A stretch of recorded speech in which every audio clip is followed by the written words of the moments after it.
Bueno, entonces vamos a empezar. Nuestro trabajo se basó en tres etapas de la vida, en la niñez, la adultez y pues ya la vejez, que sería el momento de ahora.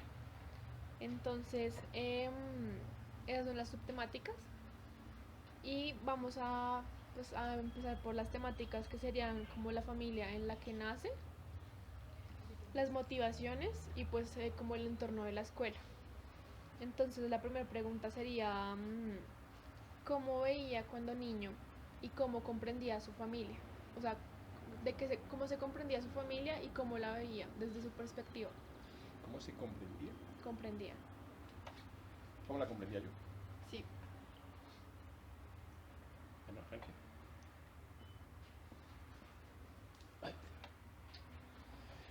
Una primera etapa, entonces, la infancia. Pues la infancia, como el caso de todos los seres humanos, pues es esa parte fundamental donde nos estructuramos, ¿cierto? Donde nos vamos acomodando al sistema de vida y demás. Ah, pertenezco a una familia compuesta para el momento en que yo tengo como conciencia de vida, de papá, mamá, dos hermanas y un hermano mayores que yo. Y yo soy el pequeño de la familia. Como tal, en esa medida, pues tendré una serie de atenciones particulares por el hecho de ser la Cuba, de ser el chiquito, pero también está la otra de la familia compuesta por unos personajes más grandes, mayores que yo, pues obviamente a quienes se les dedica más atención y más cosas, ¿no? La distancia de edad entre mis hermanos y yo es grande, entre ellos es corta, es de un año, 2 años entre ellos, y conmigo hay una diferencia casi de 10 años, como 9, 10 años, no estoy muy seguro en este momento. Ah, eso hace que mi infancia de alguna manera sea un poquito aislado, como si fuera un hijo único si se quiere, pues porque los grandes ya son grandes y están en sus actividades de grandes, de adolescentes o lo que sea, y yo estoy en mis actividades de chino chiquito. Es un poco eso.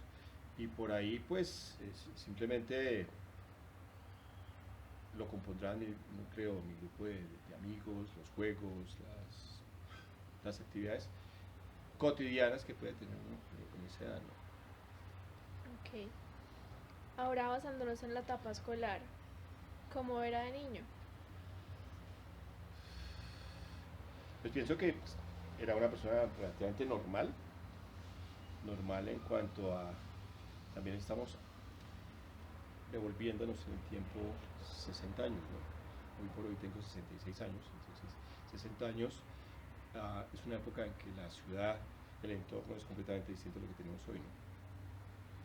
Las diversiones que podemos tener, los juegos que podemos tener hoy por hoy, pues son bien distintas a lo que podía pasar allí, donde todo era más la manualidad, el objeto, el juego de pensar, de ser creativos y demás. No que ahora la gente no sea creativa, pero están mucho más limitados, de alguna manera metidos, encasillados en la tecnología y estas cosas, ¿no? Entonces los juegos, pues son juegos como de hacer sus propios juguetes, que eso es muy importante. Uh, de crear sus propios juegos, de generar sus propias expectativas con respecto a eso, ¿no? Eso en los juegos. En las otras actividades cotidianas, pues la escolaridad es una escolaridad normal, ¿no? Los colegios son bastante ortodoxos, la educación es de alguna manera reglamentada, estructurada, tú aprendes lo que te enseñan, de alguna forma no hay unos espacios para que uno sea propositivo, sino el estudiante aprende, casi que tiene que aprender de memoria cosas, recitar cosas.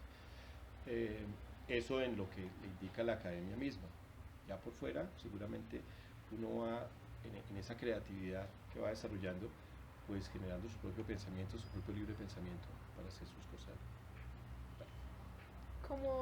¿Cómo categorizaría un niño normal? Pues un niño normal, a ver, eso es tan difícil, pero En esa época, más o menos. claro, pero normalmente se dice que un niño normal es aquella persona que, a ver, que ni es una persona que hay que detenerla pues para que no haga locuras ni cosas por el estilo, ni una persona a la que hay que estar empujando permanentemente pues para que se despierte y haga cosas, ¿no? Es una persona que tiene como sus propias iniciativas, y eso es válido, que tiene mucha curiosidad, eso es importante, el niño siempre tendrá esa característica, el ser humano per se tendrá esa característica también, ¿no? Ser curioso, ser analítico, ser una persona que indaga, que pregunta constantemente el por qué, el por qué, el por qué, y que de paso también va sacando sus propias conclusiones en la vida, ¿no? Si cuando yo digo que era una persona normal, dentro de un hogar normal, no disfuncional ni nada por el estilo, sino algo muy cuadriculado si se quiere, pues es una persona que cumple como con todas sus funciones y fundamentalmente es feliz, ¿sí? Es decir, no tiene crisis, no tiene complicaciones, no cosas de esas, es feliz con lo que hace, es feliz con lo que estudia, es feliz con lo que aprende y sueña, como todos los niños, pues sueñan, ¿no? Entonces uno tiene sus fantasías y sus expectativas de qué va a ser cuando sea grande, etcétera, ese tipo de cosas. Ok. Una pregunta. ¿Está? No. Es la motivación. Ujú. No, está de cuánto le preguntaba que se veía. Claro. Bueno, ¿recuerda qué pensaban y opinaban sus padres, hermanos o familiares cercanos al respecto pues, de usted? Que era una persona chévere, pues. Sí, tenía 2 hermanas y como tal, pues, mujeres grandes y demás. Un hermano el que tenía una diferencia de edad, que estaba como en otros cuentos completamente diferentes. Y yo, pues, que era el del juego, el de la creatividad, el de la chispa, el que le ponía como sabor a las cosas, sí, mamagallista si se quiere, y el paseo y demás, ¿no? ¿Cómo me veía? Pues también como el consentido, ¿no? Pues evidentemente era el chiquito, pues, entonces me daban gusto en muchas cosas. No digo que en todo, porque pues también era una serie de cosas muy establecidas, pero se me daba gusto, se me consentía bastante, sin ser permisivo, sin ser alcahuetas, pero bien, o sea, era normal, algo en ese sentido. Estamos hablando de chiquito, ¿no? Sí. Sí. De grande también.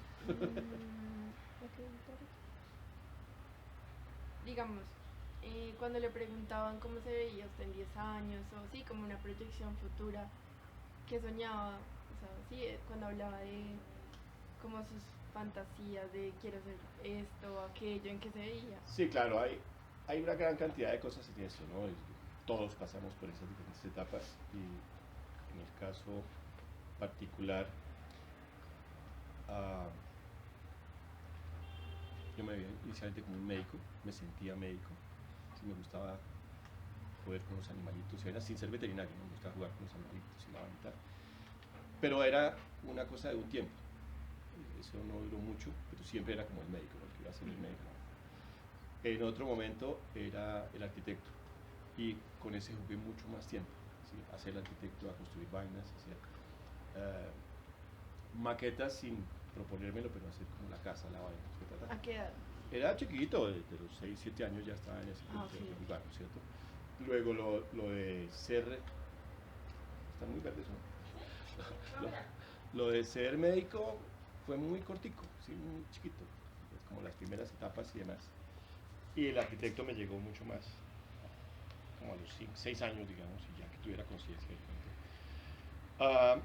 Y ese hacer cosas en la arquitectura, y un poco por la labor que hacía mi papá era mecánico, no era un ingeniero mecánico, pero era mecánico como si lo fuese en ese momento, y era muy artista él, era como muy escultor, entonces él tenía un taller que hacía la parte de la mecánica automotriz y demás, y por otro lado tenía su hobby de alguna forma, pues hacía herrería, hacía herrajes, hacía ornamentación, hacía vainas, muchas cosas más por gusto que por necesidad, pero cuando había que hacerlo, lo hacía también en ese sentido. Entonces, la ornamentación es el trabajo en hierro, ¿no es cierto? Es la forja, son los metales, ese tipo de cosas, y yo veía todo ese tipo de vainas, y me gustaba entonces la arquitectura de construir la tridimensionalidad, me llevaba también a que me gustara la parte de tridimensionalidad de los objetos, ya no de los espacios, sino de los objetos, manipularlos y hacer casi que esculturas, entonces ya se metían por ahí. Y a esa le gasté mucho más tiempo, ¿sí? Y ese más tiempo finalmente es el que desencadena en lo que vengo ¿Cómo siendo a qué edad al final. empezó a meterse en ese cuento? Digamos que de los 8 o 10 años para arriba, ¿sí? Al punto que en el colegio no es la idea de que yo hacía todos los dibujos de los estudiantes, a menos que sí lo hacía, pero no es lo que me marca realmente, ¿no? De mis cuadernos, más que estar llenos de la teoría que me dictaban de cualquier cantidad de cosas, eran más llenos de dibujos y garabatos y de grafismos y de vainas, y lleno de cosas, de objetos siempre, de palos y de vainas que estaba clavando, que estaba tratando de desarrollar por ahí, jugar mucho con arcilla y hacer modelados y carajadas de esas, ¿no? Sin embargo, era más arquitecto que escultor. ¿Sí? Me sentía más arquitecto que escultor. El escultor aparece dentro de la carrera de alguna manera. Al punto que cuando puedo pegar un brinco ahí, bueno, después ustedes editan. Cuando yo entro a la universidad, lo primero que entro a estudiar es arquitectura. Entonces, llego muy convencido de la arquitectura. Y llego a estudiar arquitectura porque en los años precedentes a entrar a la universidad, en la etapa de bachillerato, el esposo de una de mis hermanas es arquitecto y yo voy a trabajar con ellos en su oficina de arquitectos. Sí, por las habilidades que tenía, entonces de muy chiquito, como de los 14 años, me llevan a la oficina y entonces en horas de no colegio voy a donde ellos y soy muy hábil para hacer planos y cosas de estas, entonces hago planos y soy una flecha pues haciendo maquetas. Entonces hago las maquetas del cuento. Entonces a los 14 años ya estoy haciendo maquetas muy profesionales, muy serias, muy armadas, muy estructuradas. Eso lógicamente, siendo el entorno en el cual me estoy moviendo ya en un entorno arquitectónico, de vida arquitectónica, de familiares arquitectos y demás, lleva a que obviamente no hay que pensarlo dos veces qué es lo que voy a estudiar. Entonces cuando llego a la universidad, arquitectura. Duró 6 meses. ¿Sí? Porque cuando yo llego a la universidad, estudio arquitectura, lo que aprendo en teoría, o lo que voy a aprender en ese primer semestre, se supone que es una vaina que yo ya sé de tiempo atrás. ¿Sí? Los planos, las maquetas, el dibujo lineal, la perspectiva, la descriptiva. Entonces me desencanto con el cuento. Me están enseñando una cosa que yo ya sé, entonces, al punto que eso suena más a una anécdota que marca también la vida de alguna forma, y es que prácticamente pierdo todas las materias del semestre. Y prácticamente las pierdo todas porque hago negocio. Como hago tan buenas maquetas, entonces le hago las maquetas a todos los compañeros de clase. Como hago un buen dibujo de descriptiva y perspectiva, le hago todos los dibujos a ellos. Entonces nunca me alcanza el tiempo para mí por estar haciendo el trabajo de todos los demás. Pero de alguna manera lo hago a conciencia, es decir, casi que a los mes y medio, 2 meses de lo que puede durar el semestre, yo ya me doy cuenta que por ahí no es y que no voy a seguir en eso. Entonces me desentiendo de la carrera como tal y me dedico a hacer eso para los demás compañeros. Y al próximo semestre entro ahora sí a lo que sería mi carrera, entro a estudiar Bellas Artes, entonces a estudiar arte. ¿En qué universidad? En la Tadeo. Cuando estudio arquitectura estudio en la Gran Colombia, el semestre de arquitectura en la Gran Colombia. Pero al siguiente semestre aparece además como por cosas de las casualidades de la vida, o que es lo que lo tiene uno aquí también en esto, es que la Tadeo abre el programa de Bellas Artes por primera vez, y sin que haya un antecedente, porque hubiera podido escoger los Andes o la Nacional o lo que sea, aparece una nueva universidad con una nueva carrera que se llama Bellas Artes y digo, esa es la mía, y me meto ahí y eso va a traer una serie de ventajas, de beneficios, de cosas gratas, porque simplemente al ser un espacio nuevo me brinda muchas posibilidades de hacer, no sé si lo que yo quiero, pero sí de tener muchas libertades, porque a lo mejor no sé si yo quiero cosas específicas, pero me da un espacio para poder experimentar en muchos campos, ¿no? Es una carrera que nada se parece a la carrera que se estudia hoy en arte, pues no, hoy se estudian artes visuales o diseño visual, cualquier cosa. Este es Bellas Artes, entonces todavía se cultiva la belleza, ¿cierto? Todavía el dibujo es académico, entonces el dibujo es figurativo, el dibujo lo lleva a que uno aprenda los cánones y todas las cosas. Tiene los espacios donde uno va a estructurarse formalmente y los espacios donde uno puede abrirse de alguna manera. Entonces, ahí es. Sin embargo, fíjense que también hay cambios. Yo entro a estudiar Bellas Artes para ser escultor, pero es la menor de las fortalezas que tiene la carrera como tal para hacer escultura. Hay más espacio para hacer dibujo, para hacer pintura, para hacer espacialidad, para hacer grabado. Y me voy yendo poco a poco más por el grabado que por la escultura. La escultura realmente... Pues, también hay un cambio como tal de... Claro, me cambia la visión del entorno, la visión, el enfoque de la vida misma, de la expresión, porque pues una cosa es expresarse aquí en la tridimensionalidad y otra cosa es en el dibujo físicamente, o en el caso de la gráfica de tener una imagen y reproducirla n veces. ¿Y se olvidó totalmente la escultura o siguió? Digamos que no la desarrollo, ¿sí? Es decir, que no llega a un punto en que se estanca de alguna manera, pero en el desarrollo de la vida misma, todos esos elementos se hacen presentes todo el tiempo. Hoy en día uno difícilmente puede decir soy grabador, soy pintor, soy dibujante, ¿no? Un artista es, entre comillas, esa frasecita que a la gente no le gusta mucho, esa palabrita que es integral. En la obra que uno desarrolla están implícitas muchas cosas, ¿no? Seguramente si yo no te hago una escultura, te hago una máquina que me sirve para hacer grabados, ¿sí? Que es el objeto mismo vuelto utilitario. Si en ese momento, y esa duda la tuve mucho tiempo después, por lo menos la pregunta no es, si en ese momento Bellas Artes no hubiera sido mi carrera, si no hubiera tenido una alternativa de ser diseñador industrial, que no la había, hubiera sido diseñador industrial. Sí. Pero es que el diseñador industrial aparece después. El diseño industrial aparece mucho después de que yo estudio, de que yo prácticamente me estoy graduando, aparece por primera vez la carrera de diseño industrial en Colombia. Eso no existía. El diseño, por ejemplo, cuando yo estoy cursando el primer semestre de arte, se abre la primera carrera de diseño gráfico en Colombia, en la misma Tadeo. Se abre una carrera de 2 años. Entonces, como estoy en arte, digo, pues tomo la otra y entonces hago diseño gráfico paralelo con Bellas Artes. Termino mis 2 años y sigo con mi arte común y corriente por el año y medio más que me falta. Entonces termino siendo artista y diseño gráfico de la primera promoción de diseñadores en Colombia. Pero de ese diseño gráfico en Colombia de hace 50 años, el diseño gráfico hoy es otra cosa distinta.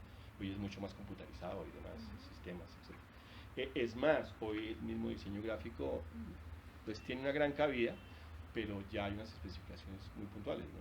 La gente estudia diseño visual, estudia diseño interactivo, estudia diseño de información, es decir, unos diseños mucho más puntuales que el mero diseño gráfico, por decirlo de alguna manera. Entonces, todas estas cosas hacen que para mí haya un campo muy amplio de aprendizaje, ¿sí? Es decir, no me limito a las 7 materias que tenga mi carrera común y corriente por semestre, sino que tengo muchas y las engrano unas con otras. Y voy volviéndome, sin ser un niño genio, porque no lo soy, ni nunca me precié de aquello, sí de tener una serie de ventajas frente a mis compañeros, tanto en el colegio como en la universidad misma.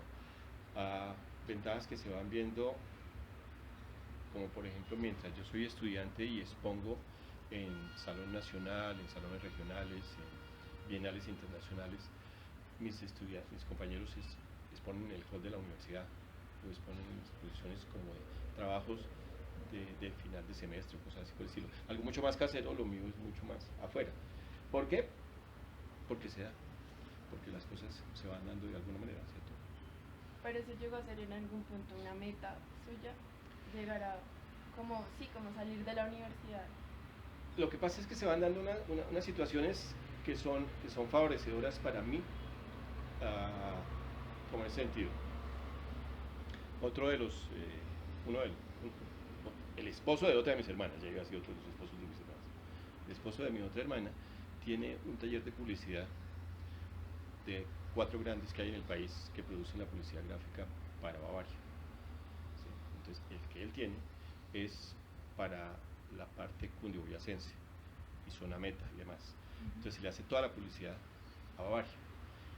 ¿Qué tiene que ver eso conmigo? Que siendo un chino de 8 años, 9 años, yo voy a ese taller a jugar con los marcos de serigrafía y hacer impresiones y hacer carajadas, y entonces empiezo a aprender la técnica de una manera que a los 10 años yo ya sé hacer las vainas perfectamente. Cuando la materia de serigrafía aparece en mi carrera, el profesor que nos la va a dictar, pues es un artista muy chévere, Antonio Gras y demás, pero resulto sabiendo yo más serigrafía que él. Entonces, a la segunda clase, el pisco me dice, usted es el monitor de esta, y prácticamente me convierto en el monitor profesor de la asignatura. Entonces todo el mundo aprende más de lo que yo he hecho allí con la serigrafía. Entonces ya esa es una especie de cuota inicial de lo que va a ser mi futuro como artista y como grabador. El hecho de ser una carrera que inicia en el país en ese momento atrae a artistas muy importantes de diferentes lugares. La mejor facultad de artes, entre comillas, en ese momento es la Universidad de los Andes. La Universidad de los Andes está entrando en un proceso de crisis, está a puertas de cerrarse, se va a cerrar 2 años adelante de cuando yo empiezo a estudiar. Se cierra como, no mentiras, sí, 2 años y medio, 3 años de cuando yo empiezo a estudiar, se va a cerrar la Facultad de Artes de los Andes. Entonces la Tadeo se convierte en la mejor escuela de arte en ese momento y atrae artistas de otras latitudes. Entonces llega un personaje que se llama Ned Ross, que es un norteamericano que trabaja con Andy Warhol, que es el papá del arte pop en el mundo, y él viene a dictar clases en la Tadeo, se convierte en mi director de proyecto de grado finalmente, me da clase de pintura en 2 ocasiones, y él es el que me lleva a tomar una decisión que no estaba presupuestada en mi vida, que es montar un taller de gráfica en el país, algo que no existe. Los artistas que hacen gráfica la hacen ellos mismos en sus propios talleres y demás, para sus propias necesidades y demás, y punto. Él me propone que así como Warhol tiene un taller de gráfica en Nueva York, porque yo no monto un taller de gráfica aquí. En ese momento yo tengo 17 años. A los 17 años no sé qué es eso, qué hay que hacer. Pero con lo que usted sabe, se monta un taller fresco, o sea, o su taller que ya tiene con sus 4 máquinas, pues simplemente lo amplía un poquito y los artistas van a llegar. Entonces eso me hace una relación directa con el Museo de Arte Moderno de acá, con Cultura, que es una especie de Ministerio de Cultura hoy, ¿no es cierto? Y empiezo con el primer taller de serigrafía artística en Colombia. Entonces, en ese momento todos los artistas confluyen a mandar a hacer la obra conmigo y hace que mi núcleo de amigos cambie. Los compañeros de clase no son exactamente mis amigos de juerga y de pasar el rato y nada, sino que desde el segundo o tercer semestre yo estoy con los artistas, con los galeristas, con la gente de la prensa, etcétera, y no estoy con los compañeros. Con ellos comparto la clase, pero más nada. ¿En qué semestre? ¿Segundo? Cuando voy como en segundo o tercero, sí. Es cuando comienza serigrafía y demás. El taller comienza allí en el 69. En el 69 hoy cumplimos 47 años. Sigue con el taller. El taller funciona mientras yo exista. O sea, el taller estará cerrado como espacio donde cuando cerramos tenía 17 empleados, era una vaina grande. Fíjense, se involucran otra serie de cosas. Hacemos no solamente la parte de serigrafía, sino hacemos grabado, fotografía, se hace enmarcación de los mismos trabajos, hay material didáctico, juguetes, etc. Un taller grande. Pero en un momento dado se cierra y solamente me dedico a la docencia. He sido docente toda la vida. Cuando estoy haciendo mi último año en la Tadeo, me ponen en los Andes como profesor de dibujo, sin haberme graduado. O sea, ¿Lo solicitan prácticamente? me lleva el director del programa. Okay. ¿Sí? ¿Por qué me lleva? Pues porque yo estoy participando en salones y en cosas de estas, y estoy figurando y demás, y lo que hago es muy interesante, y pues que me lleva, me dice, profesor, y me pone ahí, y entonces arranco. Esto allí me dura 1 año, que es el tiempo en el que los Andes cierra. ¿Ya? Entonces ahí los Andes cierra, y pues obviamente se me acaba mi trabajo, el cuento. Ahora sí me gradúo y comienzo de profesor en la Tadeo.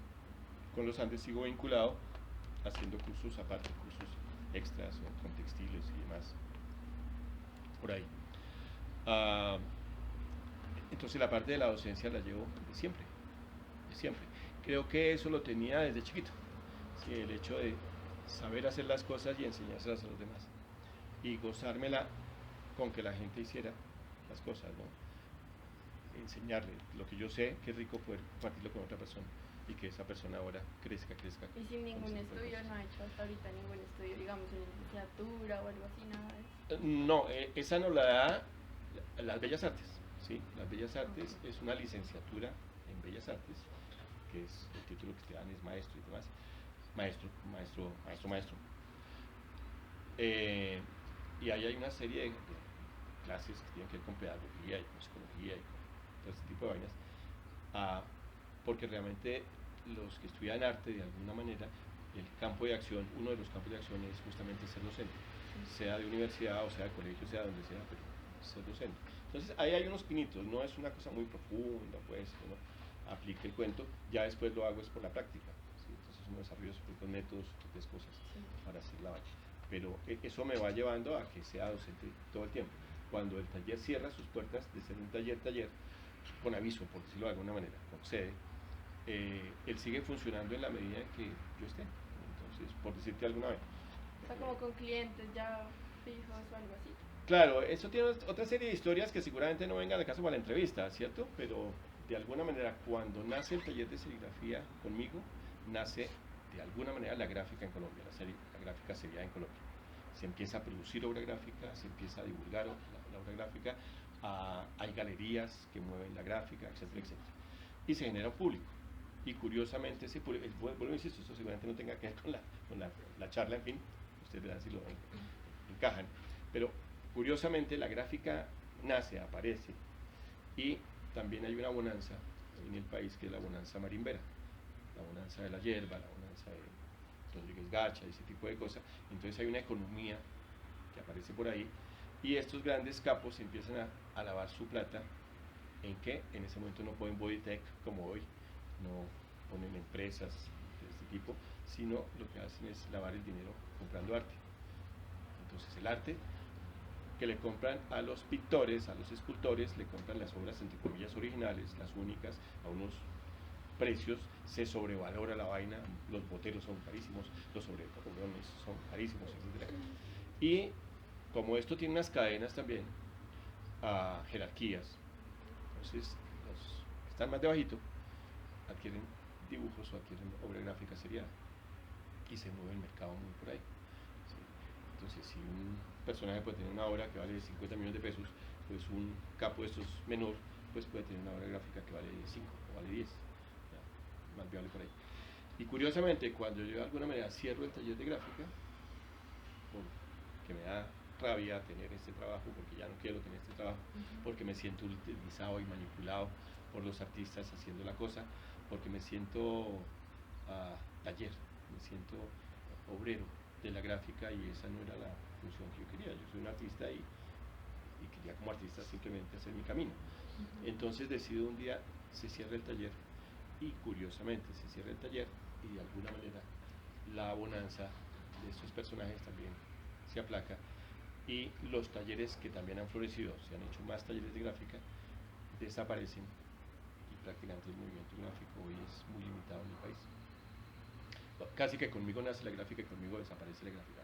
Todavía hay gráfica, sí, todavía sigo haciéndola y demás, y por el contrario, hoy por hoy estoy tratando de incentivarla y de promoverla y de moverla y de que la gente la aprenda y que las universidades no se olviden de ella, etc. Y sin querer me convertí en el papá de la gráfica en el país, ¿sí? De alguna forma, ¿sí? El que más la lleva, el que más la promociona, el que más la mueve, el que más habla de ella, el que más juega en unas vainas. ¿Y qué era lo que yo iba a hacer? Escultor. ¿Qué era lo que iba a hacer? Arquitecto. O sea, son vainas que van cambiando en el tiempo, y me convierto en esto. Y muchas veces pues me genera conflictos, ¿cierto? Porque yo digo, sí, porque yo tengo que ser solamente grabador, si es que yo no soy solamente grabador, yo soy otra cosa. ¿Sí? Entonces, pues cuando me expreso con otras vainas, me expreso con la pintura, con los performances, con lo que sea. Un día puse una tela que envolvió ese edificio en el último piso. Hice el grabado más grande de Colombia hace un año, ¿no? Como para esta época hace un año, creo que ayer, antier, hace un año, puse una tela forrando esto. Y después hice 25 telas y las puse, están ahí colgaditas, que muestran el cuento. Que son instalaciones, entonces juego con espacialidad, juego con otra vaina, en fin. Eso, pues estamos metiéndonos en mi cuento del arte, y si nos salimos de otra vaina ahí. Una pregunta, ¿cuál es su motivación para trabajar? ¿O cuál fue y cuál es ahora? Vale, ahora no tengo. ¿Cuál fue mi motivación? Realmente estar presente, ser activo, hacer cosas. Hay momentos que me van a generar una gran cantidad de crisis, en que lo más importante para mí es el trabajo. Y eso pues, es cosa seria, ¿cierto? Es decir, la motivación es el trabajo, la motivación es el producir. No es la plata, no es el dinero, sino es el trabajar, el hacer cosas. Hacer cosas porque me pagan, o hacer cosas porque me dan satisfacción, o hacer cosas por estar como ocupado. El sentirse productivo. Pero permanentemente. Okay. ¿Ya? Y eso hace que trabaje. Cuando estoy en la docencia, incluyendo el taller activo, me vuelvo una máquina de dictar clases. Soy una persona de 64 horas de clase a la semana. Eso es absurdo. Ustedes saben lo que son 64 horas de clase a la semana. Eso es mucho. ¿Ya? Es tener casi 10 horas diarias pues, de de clase. Entonces estoy en la Tadeo, en los Andes, en la Javeriana, en el Politécnico, en un minuto, corriendo, dictando clases. Hay momentos en que es muy simpático. Soy profesor de tiempo completo durante 12 años en Manizales y solamente tengo clase viernes, sábado y domingo cada 15 días, pero soy de tiempo completo. Entonces tengo que viajar a Manizales a dictar mi clase 3 días y venir. ¿Por qué tengo ese privilegio de ser de tiempo completo? Porque estoy creando la carrera de diseño visual allá. Y lo que hago aquí es promocionar la universidad o la facultad en Expo Diseño, en no sé cuánto, en el Ministerio de Cultura, este tipo de cosas. Paralelamente estoy montando la carrera de diseño industrial en la Universidad de los Andes. Entonces estoy muy activo dictando clases y siento que si aparece otra hora de clase la dicto. ¿Sí? Es como todo. Y adicionalmente no solamente dicto serigrafía, no, dicto de todo. Soy el profesor todero, no lo sé. Pero donde quiera que haya un espacio y me requieren, estoy para dictar. Entonces soy teórico, dicto historia, dicto diseño editorial, diseño básico, pintura, fotografía, lo que sea, ¿ya? Pero no es por un afán de dicte lo que caiga, sino simplemente si me siento útil ahí, eso hago. ¿Y no llega un punto en que como que se siente ahogado o algo así? No, por el contrario, si pudiera tener más horas de clase las tendría. Y me da lo mismo tener una clase donde me paguen a 50.000 pesos la hora en ese momento a tener una clase donde me pagan 3.000 pesos la hora y la dicto exactamente igual. Y si una vez que entro al salón de clase, soy exactamente el mismo personaje. Y tal vez una de las cosas con las que le vendo a los estudiantes y con la que logro buenos resultados es justamente decirle a alguien, usted es un privilegiado en este momento, me tiene aquí por 3.000 pesos cuando me tiene en otra universidad por 50.000 pesos, entonces aproveche, ¿cierto? Le voy a dictar exactamente lo mismo. Allá está pagando 5 o 10. Y no cambia, digamos, cuando esté dictando serigrafía o esté dictando, no sé, gráfico, no cambia como profesor, no sé, no siente que hay un cambio. No, porque de alguna manera yo siento que todo este mundo es complementario. ¿Sí? Es decir, la gráfica en general es tanto desde la parte artística como desde la parte comunicacional. Al punto, por ejemplo, que en la Javeriana yo dicto, la materia que dicto, es una materia que invento allá, que se llama Laboratorio de Producción Gráfica. Cuando me llaman a que dicte una clase es para que dicte Photoshop InDesign. Son 2 programas específicos. Pues, sí me parece chévere, pero me parece que yo no puedo dictar algo como que sea manejar una herramienta, es decirle a la persona, haga con este cuadrado un punto acá, llévelo allá. En ese punto no me gusta. Prefiero descubra qué hace con la herramienta. Entonces déjeme poner un nombre. ¿Qué se le ocurre? Pues un laboratorio de producción gráfica, me parece que es chévere. Que se llama Laboratorio de Producción Gráfica, y a partir de ahí el taller que siempre es llamado Grafigrupo tiene un nuevo nombre que es Laboratorio de Producción Gráfica Grafigrupo. Entonces no solamente la asignatura que dicto allá, sino que lo implemento a mi taller. Y como taller soy editor, y como editor entonces produzco el Magazine Sur, la Avisadora, la revista ICG, y hago publicaciones. La mayoría de las publicaciones no se imprimen por falta de presupuesto, entonces son online. Entonces cuando ustedes miren los vínculos que pueden tomar después como referencia, tengo como 90 publicaciones de revistas y de cosas que estamos haciendo en ese tiempo. Entonces, ¿qué pasa? Que no me siento extraño hablando de una cosa, porque yo estoy hablando de diseño, es un tema que pongo en la revista. Estoy hablando de arquitectura interior, es un tema que colocamos en la revista. Estoy hablando de arquitectura interior, estoy hablando de color, espacio, forma, escultura, lo que sea. Todo está metido como en el mismo cuento. ¿Usted se sentiría como un artista integral? Pues es que yo pienso que el error que puede haber hoy por hoy es como que los artistas quieran tener una denominación específica. ¿Sí? Entonces yo soy performista, o yo soy pintor, o yo soy arquitecto. No, el artista es artista. Por eso quizás el mejor ejemplo o el ícono que uno puede tener como el ideal entre los artistas, para mí es Leonardo da Vinci. Entonces como el espejo donde uno se vería reflejado es ese. Puede que haya mejores pintores que Leonardo, y mejores escultores, sí, seguro. Sí. Pero él es el artista por excelencia. Es decir, no solamente es una persona que pinta, que dibuja, que hace murales, sino es una persona que cocina, es una persona que escribe sus propias recetas de cocina para prepararle al Papa Julio II y hacerle unas vainas bien chéveres, ¿cierto? Y es el pisco que se inventa un submarino cuando nadie está pensando en navegar por ahí, o hace un paracaídas sin que haya un avión de por medio. Es decir, eso, ser visionario y ser... ¿Ese fue como su punto de referencia? Pues de alguna manera cuando descubro Leonardo da Vinci, obviamente descubrí lo máximo. Vi muchos artistas, muchos pintores, escultores, lo que sea, cineastas, lo que tú quieras, pero él es como el personaje, es el que tiene uno como un ídolo ahí, ¿ya? Como que es un punto a seguir de alguna manera, a emularlo, a sobrepasarlo si se puede, lo que sea, ¿cierto? Y en esa medida uno se vuelve como una persona abierta a decir sí a todo, a que todo se puede. Habrá cosas que dan más dificultad unas que otras, pero uno tiene que estar abierto a decir sí, sí se puede. Bueno, ahora volviendo como a la parte de Sí, a lo relación. que era la tarea. de la- Sí, Perdón. con esta podemos hacer otro trabajo. Deme otro cigarrillo.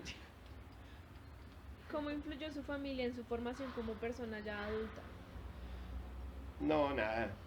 Creo que seguramente lo que puede haber ahí de aporte familiar será los valores, es ser una persona honesta, ese tipo de cosas básicas, digamos. Pero de ahí para allá, todo lo que yo hago en el desarrollo de mi vida, tengo total independencia, tengo total creatividad, total apoyo. No me miran como bicho raro para nada, en absoluto, ¿cierto? Bien, lo quiere hacer, hágalo, ¿cierto? Con un ingrediente adicional, de muy chiquito, decido también ser muy independiente, ¿sí? Pero chiquito es chiquito, como de tener algún día un conflicto porque en una Navidad me dan un paquete y me dicen este es el regalo para la mamá, ¿sí? En la Navidad, y yo tengo una pataleta, ¿sí? Y voy y lloro y hago de todo, pero ese no es mi regalo, eso no es lo que yo le doy a, porque es que yo no tengo plata, eso no lo puedo hacer. Y hago una pataleta, la cosa más violenta, y esa siempre la recordaré por ahí, porque digo, no, eso no puede ser, a mí me están dando cosas para que yo dé, ¿sí? Y no, entonces si yo quiero hacer algo, pues lo hago por mí mismo. Entonces seguramente le doy un dibujo después, una florecita o alguna vaina, o algo, un detalle, o un beso, un abrazo, no sé. Y como veo que quiero ser muy independiente, entonces empiezo a tratar de ganar mi plática también por mi lado. No me falta la plata en la casa, afortunadamente, pues que todos estamos como bien, pero me parece rico ganarme una plata. Me parece rico decirle al vecino que le lava el carro, y que el vecino dice, pues bueno, y se lo lavo, y si me gano 50 centavos, y con los 50 centavos puedo hacer algo, digo, ¿cierto? Cuando yo voy a la universidad y decido estudiar, ya soy completamente independiente con mi cuento, es decir, yo me manejo mi plata por mi lado, con lo que hago con las maquetas, con mis amigos arquitectos y estas vainas, me pago mis semestres y demás, y ya soy muy independiente. Tan independiente que a los 20 años decido que me caso, y me caso. Digo, quiero tener hijos, y tengo hijos ya, pero los quiero tener ya, tengo 2 hijos ya, y cierro el negocio ahí, tengo 2 hijos. Pero bueno, cierro el negocio con un rato. Ya. Ok. Ok, ¿y cómo se ve usted como padre, como esposo, como hijo? Hablo puerca. Bueno, Difícil, ¿no? como padre. Como padre. Como hijo. Bueno, Como hijo, hijo. sí. Oh, como hijo soy un buen hijo, creo. Soy un buen hijo, soy no apegado, pero sí muy cercano a mi mamá. Sí, entonces estoy muy del lado de ella todo el tiempo, en la compañía de ella, en el apoyo en todos los campos, etcétera, etcétera. Con mi papá tenemos una buena relación, muy bien, chévere. A él le gusta lo que yo hago, ¿sí? Todo lo que se me ocurra siempre me está incentivando y demás. Pero pues obviamente pues, tengo más cercanía con mi mamá que con mi papá. Mi papá sale a trabajar todo el día y pues, mi mamá está en la casa. Entonces, con mis hermanas pues menos, son más distantes si se quiere, pero bueno, insisto, me consienten mucho más. Pero como hijo, creo que soy un hijo que no da problemas, como que nunca hay que ir a que lo citan del colegio porque el chino se portó mal o porque esa cosa, no, soy un estudiante regular, juiciosito, normalito. Entonces como hijo diría que soy un buen hijo. Incluso en las épocas ya de la adultez y demás, me comporto como un buen hijo, soy como la persona que siempre estuvo más cercano a mi mamá hasta su momento de su muerte, pues era como el que más la acompañaba de alguna manera. Cuando la pude tener viviendo conmigo ya, cuando toda la familia está organizada y que los viejitos se vuelven viejitos, pues mi mamá vivía conmigo, ¿sí? La traigo aquí, viva conmigo y demás. Entonces, como hijo, bien. ¿El otro era como qué? Como esposo. Como esposo, a ver, esa parte es difícil, ¿no? Porque como esposo, creo que soy un buen esposo, o he sido un buen esposo, responsable, como con objetivos más o menos claros cuando organizo una sociedad conyugal y demás. Digo cuando organizo una sociedad conyugal porque me he metido en esta vaca loca varias veces, ¿cierto? Entonces, de ese primer matrimonio, por ejemplo, cuando arranco con 20 años, pues soy un niño, a los 20 años es un sardino, pero un sardino responsable. ¿Sí? Entonces me caso y tenemos un sitio donde vivimos y todas las vainas, no hay ningún problema, tenemos hijos y muy bien, y sus estudios y sus cosas, etcétera, etcétera, todo perfecto. Pero por cosas de la vida las vainas no duran. Sino, en ese momento podría decir que me vuelvo una persona inestable. No lo sé si es que yo soy inestable o es que como tengo unas relaciones que son el trabajo, las personas que están conmigo no se acomodan a ese ritmo que yo llevo. ¿Sí? Entonces tú me conoces a mí hoy como una persona muy trabajadora y te encarretas conmigo porque chévere, y tal, pero me conoces de esa manera, ¿no es cierto? Pero resulta que cuando estás conviviendo conmigo dices, no, pues espere, dedíqueme más tiempo a mí, pero es que cuando me conoció así. Entonces va empezando a haber un distanciamiento y eso hace que ¡pum!, se apague y otra vez arranque otra vez y, ¡pum!, y se apague y otra vez arranque ¡pum!, y se apague y entonces pues ya no quisiera ni hacer cuentas de por cuántos voy, pero he hecho ese juego varias veces. Creo que en la medida en que ha sido establecida la sociedad conyugal como tal y hasta el momento en que se pueda terminar, creo que fue un buen esposo en 1, 2, 3, 4, 5, 6, 7 casos.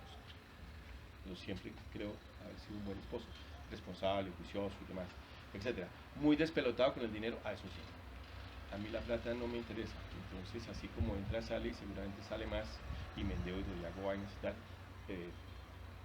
prefiero que no me haga falta, ¿cierto? Pero pues, soy como muy suelto en ese sentido. Y las mujeres tienen una ventaja en el sentido de que son más organizadas, más aplomadas, más no sé cuánto, llevan la contabilidad y demás, y quisieran seguir como con esa línea, y yo no puedo, ¿no? Yo tengo que trabajar a las 12 de la noche, a la 1 de la mañana, me tengo que ir para Medellín, me tengo que ir para Manizales, ¿no? y la gente no sigue ese ritmo. Entonces yo podría decir, no que he tenido malas esposas, porque en absoluto, creo que han sido unas buenas compañeras de viaje, muy bien, hasta donde duró el cuento. No se aguantaron más el ritmo y dijeron, apaguemos y vámonos y ya, se acabó el cuento, listo. Sin embargo, podría decir que era un buen esposo. Creo que por ahí vi algo que decía cómo percibo yo, cómo visualizo el matrimonio, y para mí el matrimonio es una cosa muy importante, ¿sí? Sin embargo, si es tan importante uno diría, pero bueno, ¿y este man por qué se ha casado tantas veces entonces? ¿Por qué tan inestable en ese sentido? Pues nada, porque yo pienso que como todas las cosas en la vida también son como espacios que tienen unos ciclos. Yo prefiero estar con una persona, o prefiero que una persona esté conmigo, o esa persona estará compartiendo en la medida en que las cosas son llevaderas y son positivas y son bien. No que cuando hay problemas se acabe, no, pero cuando los problemas son inmanejables, pues para qué seguir viviendo en conflictos, ¿no? Es decir, ¿para qué mantener una máscara y una cosa si no tiene sentido? No, tú por tu lado, yo por mi lado, y seguramente si podemos seguir siendo amigos, chévere, y si no, pues... Les iba a preguntar, o sea, la terminación de esas relaciones, ¿cómo ha sido? Normalmente son buenas, al punto que por cosas de la vida hay momentos en que esas 2, 3, 4 personas que han habido un momento dado de convergencia han tenido que reunirse en un mismo sitio sin mayores problemas, ¿no? Una mamá con otra mamá, con otra señora, y que no pase nada, ¿no? Sí. Yo creo que estando aquí, pues, ver que eso es cierto. ¿Sí? Amanda, que es la mamá de mis otras hijas, no tengo más, y Sara, hay momentos en que hemos estado sentados los tres, sin problemas, ¿cierto? ¿Ha habido más personas juntas alguna vez? Es posible que sí, no sé, pero sin mayores problemas. Hay unas que de pronto se alejan más y se corta completamente el vínculo y no vuelven a aparecer y ya, pero bueno, pero está bien, es decir, seguramente tienen hasta un buen recuerdo mío, creo yo, ¿cierto? De lo que se vivió, porque lo que se vivió bien, se vivió con intensidad, con juicio, con todas las vainas, y ya. Pero llega un momento en que sí, como todo, es decir, sería una pregunta que le haría uno ahora a las otras personas, ¿no? ¿Cuántos novios ha tenido usted pues en la vida, ¿no? O con el único que tuvo, con ese se casó y con ese hasta el final de la vida. No, somos animales de alguna manera sociales y en esa medida pues estamos como no acechando ni mirando hacia todos los lados, pero simplemente cuando las expectativas se llenan en un sitio, pues nada, apaga y vámonos y ya no. Como papá, pucha, creo que es un poco del mismo corte de como marido. Como papá, por ejemplo, con mis hijas chiquitas, mis hijas primeras, pues, seguramente pudieron haber tenido el corte abrupto de que cuando nos abrimos de ese matrimonio ellas tienen 5 años y eso pudiera haber sido catastrófico y demás. Pues nada, yo sigo siendo exactamente el mismo que me veo todos los días con ellas, les ayudo en las tareas, las llevo a su casa, vivo relativamente cerca. Es decir, en ese momento decidimos que cuando nos abrimos el sitio de vivienda de ellos no va a ser muy lejano, sino va a ser cercano, de forma que yo pueda tener comunicación con ellas. Y tan buenas son las relaciones, de alguna forma, digo yo, eso tendrán que decirlo ellas, ¿cierto? Pero tan buenas son las relaciones que vivo con ellas como durante 2 años en su época en que están terminando el bachillerato, ¿sí? Ellas vienen a vivir conmigo y estamos bien, chévere. Luego entran a la universidad, por cosas de la vida, entran a la Ciudad de Diseño Gráfico en la Tadeo y son unas mías como en 4 ocasiones durante la carrera. Entonces nos vemos varias veces como ya profesor y demás. Entonces, por ese lado también creo que las cosas funcionan. Y nada, cuando las cosas económicamente se dan hasta el punto de que se tienen que dar o en que se pueden dar. Entonces prácticamente la carrera de ellas las costeo en su totalidad. Tienen sus becas en la universidad también, o lo que sea y demás, y ahí no hay mayores problemas. Luego en los otros matrimonios o en las otras convivencias no hay hijos, no puesto pues como tal, no quiero hijos. Cuando aparece la mamá de Sara, aparece en un momento de que es un momento de cambio también, y es un momento de que tanto ella como yo queremos tener un hijo, y es chévere. Entonces se hace toda la relación, se arma, se estructura, y aparece la hija como algo que uno quiere. ¿Sí? Uno quiere tener un hijo en ese momento. O sea, las 3 hijas fueron planeadas, ¿sí? No hubo ningún error de ninguna especie ahí. No hubo gato por liebre ahí en ninguna parte. ¿Sí? Y cuando se da también la separación allí con la mamá de Sara, pues se da porque las cosas seguramente se acaban, se enfrían, lo que sea. Sin embargo, tengo una cercanía con Sara en ese momento, o sea, ni siquiera una cercanía, tengo una relación muy férrea, muy sólida con Sara, somos muy llaves. Nos separamos, a mí me fue un poquito de sorpresa porque la decisión en ese momento no la tomo yo, la toma Susana y decir, chao.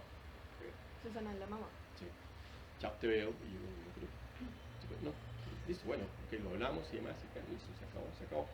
Me da un poco duro y le debería dar duro en ese momento a Sara porque tenemos una relación muy sólida, pero nos seguimos viendo. ¿Cuántos años tenías? Como 5 larguitos, pero nos seguimos viendo todo el tiempo, y los sábados y los domingos y los fines de semana alternados, y en fin, pero muy firme. Luego pues obviamente vendrán todas las diferentes cosas que pueden pasar, la adolescencia y la loca se abre un poquito y no quiere saber nada de su papá o lo que sea, pero vuelve nuevamente y nos unimos.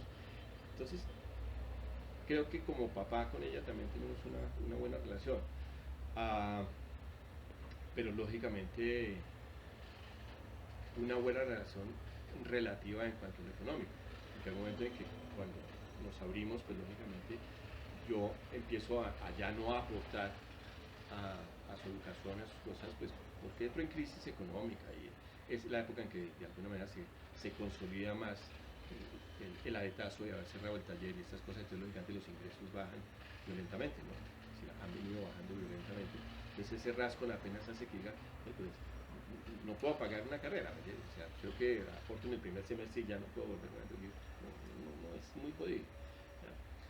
Entonces la solidez o no solidez de la relación que tengamos en ese momento es una cosa más de me quiere, me aprecia, la quiero, la adoro con el alma, todo lo que sea. Y eso es lo que nos dará la fundamentación para que estemos relativamente unidos, ¿cierto? Pero ya no hay nexos económicos, ese tipo de cosas. Y puede que haya resentimientos en algún momento, en ese caso, pero no hay una cosa como de culpabilidad, de no puedo hacer cosas que yo quisiera, porque afortunadamente tiene el soporte de la familia que la apoya totalmente y está bien. Entonces en ese momento como que no se siente esa falta del aporte económico. Pero el otro aporte sí lo tendrá. La confianza que le puedo dar a Sara, como se la di en su momento a mis otras hijas, es total, 100%. Creer en ella, en lo que haga. Entonces como papá, siento que la experiencia misma que haya pasado con el tiempo me da como esa tranquilidad de que mis hijos sean buenos y sean responsables y sean rectos y sepan para dónde van y lo que hacen, cuándo lo hacen, cómo lo hacen, con quién lo hacen, por qué lo hacen. Es claro que tienen unos principios muy claros, muy establecidos, y seguramente eso debe ser algo que yo les haya aportado, y eso sea lo que concluya que es un buen papá, digo yo. ¿Y ahorita le interesa ser papá otra vez o ya?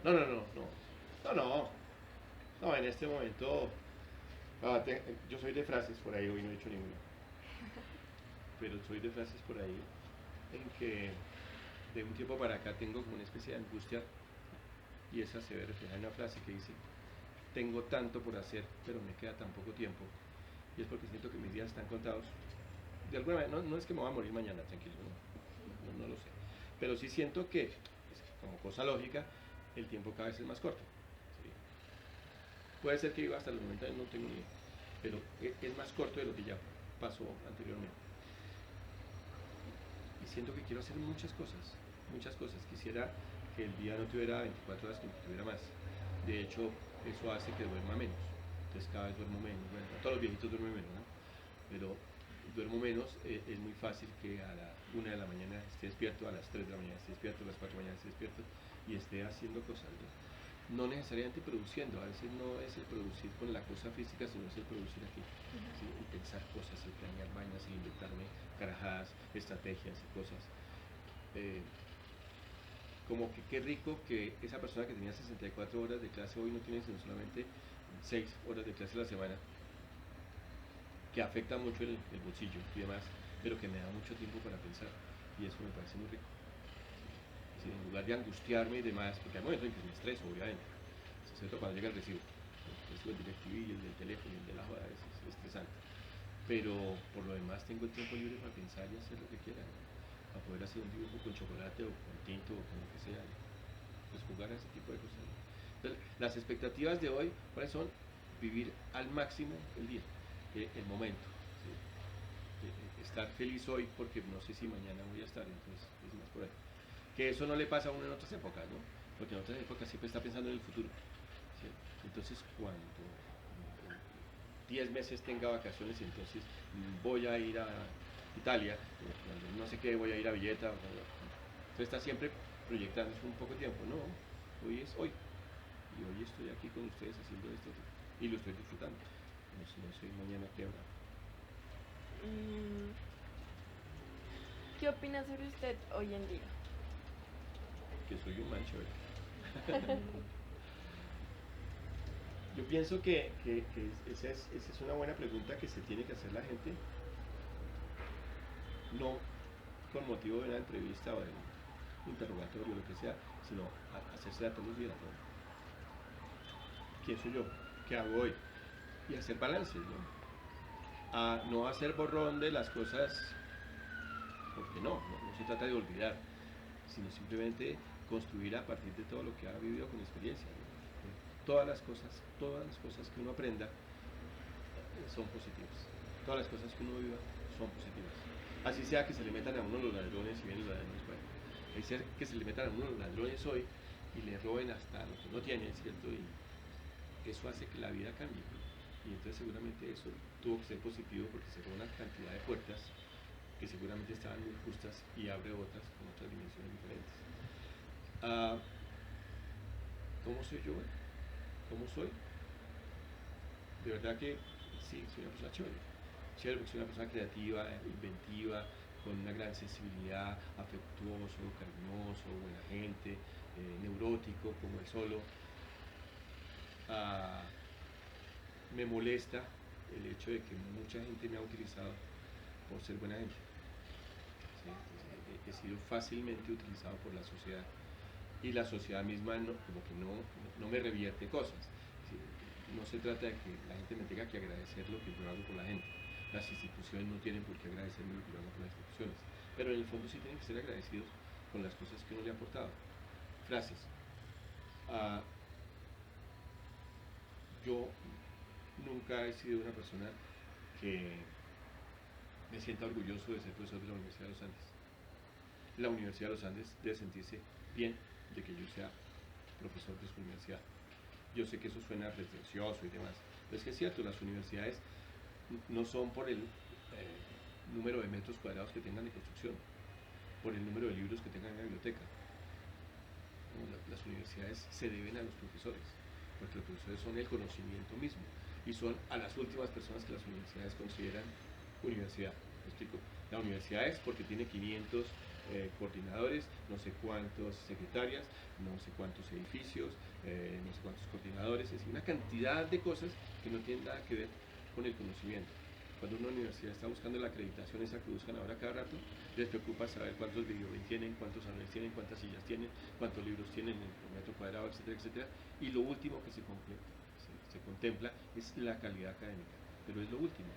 Hago parte del comité curricular del Atadeo como representante de profesores de artes y vamos a las reuniones de rectoría y de lo último que se habla es de la calidad académica. No, eso es después, no importa.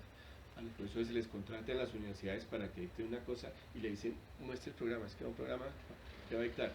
O sea, las universidades no tienen identidad. La universidad no dice, esta universidad tiene una manera de pensamiento así o de tal manera, el cual puede ser flexible y demás. No, la universidad es este local, usted viene y dicta una clase con un programa que usted tiene y ya.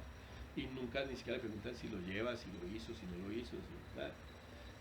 Si acaso le llama la atención porque un estudiante hizo un reclamo o alguna vez, ¿qué pasó con el estudiante? Ajá. No, bueno, no se interesa. Pero si se siente como, no sé, creo que está hablando más como un sentido de pertenencia, se siente como con ese sentido en la Tadeo más que en los Andes. No, para nada. O está generalizado. Normalmente cuando yo digo universidad, le quito el rótulo. Para mí la universidad es el concepto de universidad. ¿Sí? El concepto de universidad. Y todas son iguales. Todas son iguales. Todas tienen como el mismo criterio, las mismas vainas. Lo que importa ya, pero hace tiempo, hace más de 25 años, no son los estudiantes lo que saben, lo que van a ser como representantes después de que se gradúen y demás, sino ustedes son clientes de las universidades. Ustedes dejan de ser educandos para ser clientes. Entonces nos interesa tener muchos clientes, pero ni siquiera los cuidan como si fueran clientes. Démosle un buen producto para que estén satisfechos. ¿No? Venga aquí, pague, eso sí, pague, le podemos dar descuentos, facilidades o lo que sea, y usted es estudiante nuestro, mientras es estudiante, después lo olvidamos incluso. Si nos olvidamos de que usted es un exalumno, no hay retroalimentación, no hay una cantidad de... Las universidades son negocios. El problema de la educación en Colombia es una cosa muy seria, es muy serio y es algo a lo que no se le para bolas realmente. Son políticas de los diferentes gobiernos y demás, educación al alcance de todos, y eso ¿para qué sirve? Para nada. Démosle calidad de educación realmente. Y digamos, usted toma como un papel activo frente a esa, claro, ser educador. Claro, y me molesta que no me escuchen en la mayoría de los casos, ¿me entiendes? Porque entonces es como sembrando en el desierto, como predicando por allá en el desierto. Entonces, ¿para qué es uno representante de una comunidad si cuando va y dice las cosas? No, eso no se hace. Estamos construyendo un edificio ahí está mi salón de grabado. Estoy detrás de técnicas ecológicas, de técnicas no tóxicas para cuidar el medio ambiente, no porque me haya vuelto ecologista, sino porque también lo vivo. Casi que tengo un enfisema pulmonar pues por haber inhalado tiner y todas estas vainas durante todo ese tiempo, más que por el cigarrillo y demás. Entonces pues no quiero que las nuevas generaciones tengan que inhalar ácido nítrico, tiner y basol y todas estas vainas. Y le propongo a las universidades que hagamos cosas con vainas que sean menos tóxicas y más. No, eso ya está diseñado, ya no, eso vamos con lo mismo. Yo creo, ¿por qué? ¿Por qué? Si además es una universidad esta, por ejemplo, que se precia de ser muy ecológica, muy la expedición botánica, en los Andes y la misma vaina igual. Y si fuera la Javeriana, estaríamos pensando exactamente lo mismo. No les importa. Es decir, lo que les interesa es cómo atraer clientes por un determinado dinero y demás. La calidad de lo que se les enseñe es lo de menos. Fíjense que, por ejemplo, me llama mucho la atención en el aire que ¿por qué los profesores de las universidades no son egresados de las nuevas universidades? Puntos suspensivos. Es decir, porque tú estás en una facultad X en la Javeriana y el 99.9% de los profesores son de la Nacional o son de la otra parte, pero no son de ahí. Es porque no creen en lo que producen, con sus vecinos también, o porque simplemente quieren tener una visión de otro lado. Entonces, si yo tengo profesores que son de la Nacional, pues mejor estudio mi carrera en la Nacional. Entonces, es decir, ¿para qué pagar una matrícula tan alta allá o allá arribita, en aquel alto, si mis profesores no son de la universidad? Es decir, eso en una época lo hubo. Estudiar en el Rosario era estudiar en el Rosario, en la Javeriana era en la Javeriana, etc. Y los profesores dependían y pertenecían a esas universidades. Desde que los profesores son toderos de alguna manera, ¿sí? Y 2 horas de clase aquí, 1 hora de clase allá. En algo que no creo, por ejemplo, es en el profesor de tiempo completo, en su gran mayoría no creo.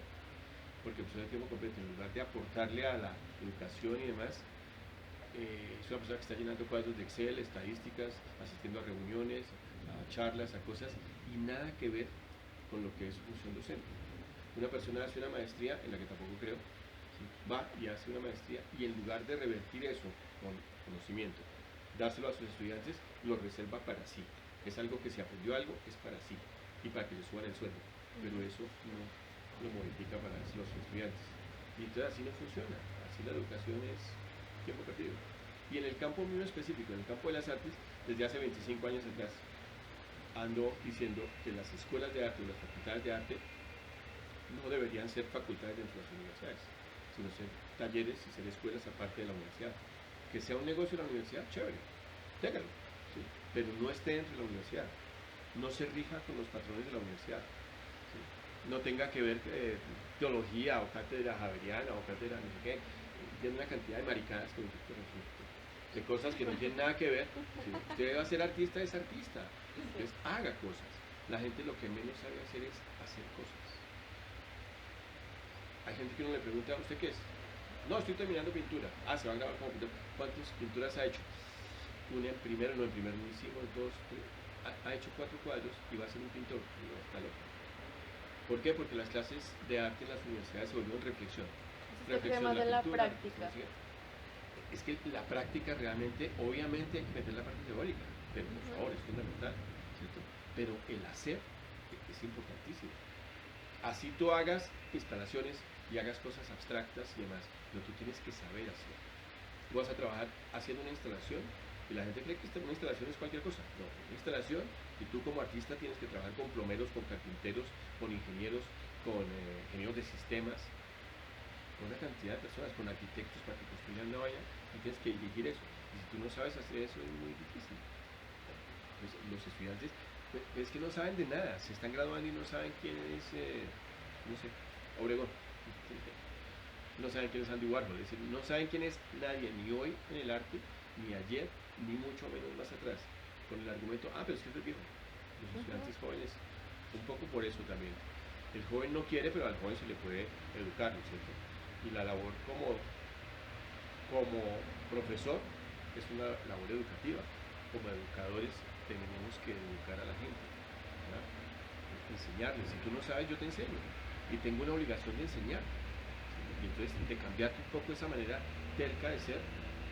Después seguirás siendo terco, pero tienes que aprender a hacer cosas.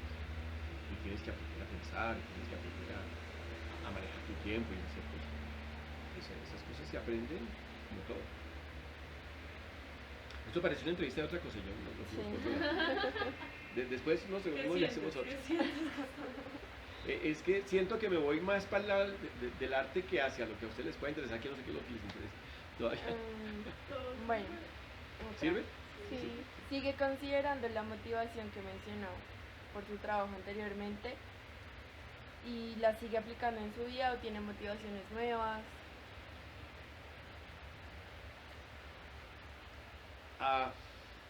Digamos que ha decrecido tristemente, y me produce una gran nostalgia, ha decrecido el hecho de que todo lo que yo sé transmitir, comunicar, ha decrecido en la medida en que se han agotado las clases. Agotado no por cansancio, sino porque tengo menos clases. Creo que la palabra no era agotado. Se han cerrado las posibilidades de dictar clases. Cuando yo tengo 60 horas de clase, tengo muchos estudiantes, tengo mucho público que me escucha. ¿sí? Entonces, si tengo mucho público que me escucha, tengo muchas posibilidades de que eso repercuta porque tú lo aplicas mañana para ti o para otros. Cuando solamente tengo 2 cursos, pues tengo 15 personas, entonces siento que ahí la labor es un poco estéril. Y si a esas 15 personas que tengo no están interesadas en lo que yo estoy diciendo, me parece más tenaz, ¿me entiendes? Y me parece terrible que tenga que dictar una clase que es obligatoria. Me molestan las clases obligatorias. ¿Sí? Entonces, si tú ves en la Tadeo conmigo, hay una clase que se llama Grabado 1, es una materia obligatoria, pero el 90% de la gente no tiene interés en tomarla. Entonces es muy harto porque estoy trabajando para 2 o 3 personas únicamente. Los demás no les interesa. Pero los demás necesitan pasarla porque si no, no se pueden ir por los otros énfasis. Entonces eso está mal. Entonces ahí se siente uno en un gran conflicto. Que dice todo lo que yo estoy tratando de enseñar a la gente, pues, lo que estoy tratando de comunicar, se está quedando en botarle corriente a un grupo que no le interesa. O sea, como un tema de frustración. Pero por favor, claro, hoy por hoy, una de las grandes cosas que puedo sentir es eso. Hoy es una gran frustración la de ser profesor. Sin embargo, si me dieran la opción de echar para atrás, ese cassette que siempre le piden a uno, ¿qué haría? No, seguramente sería profesor otra vez. ¿Sí? Porque yo no soy profesor por necesidad. Bueno, seguramente yo lo haga por necesidad, sino porque me gusta realmente. Me parece que es muy interesante el hecho de enseñar, el hecho de aprender. Todas las cosas que yo enseño automáticamente tienen una respuesta. Y a través de tantos años, y siempre estoy aprendiendo cosas nuevas. Siempre, siempre. Bueno, y en base a eso, ¿cómo describiría su carrera actualmente? Hoy en día, ¿en qué punto está su carrera? ¿La mía? Oh.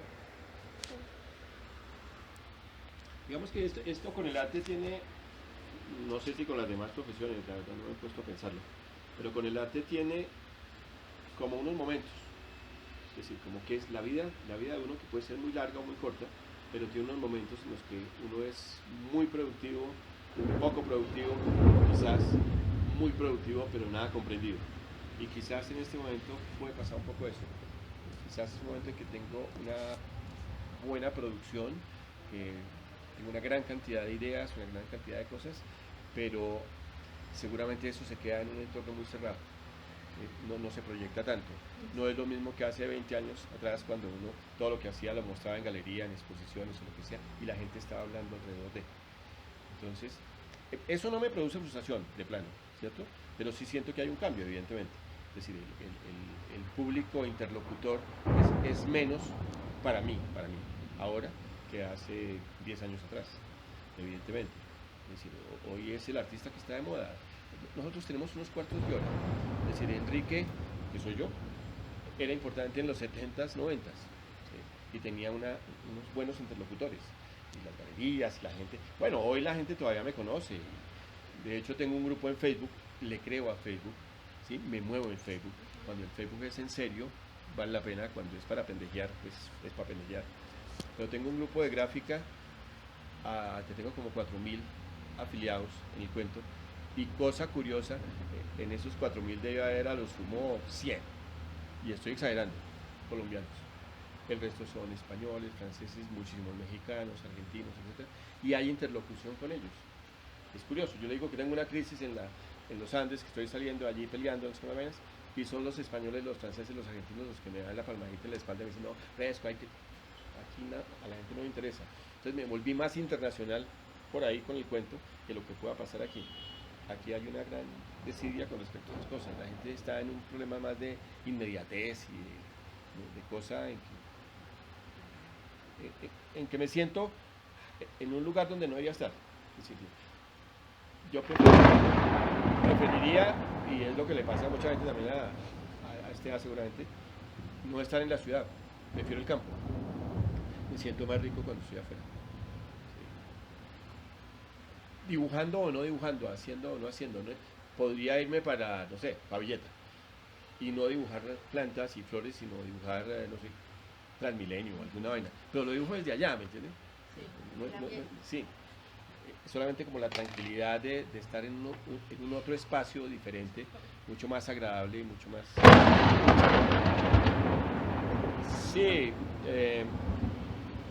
cuando digo aquella frase de hay tanto por hacer pero me queda tan poco tiempo, es que siento justamente que esa crisis por la que están pasando las escuelas de arte o en las universidades y demás, lo que requieren es de mucha más gente como yo, y esto no tiene nada que ver con modestias o inmodestias, que le metan el alma, que le metan ese empuje dentro o fuera de las universidades para que el arte, no digamos que vuelva a ser el arte de antes, porque no se trata de eso, ¿sí?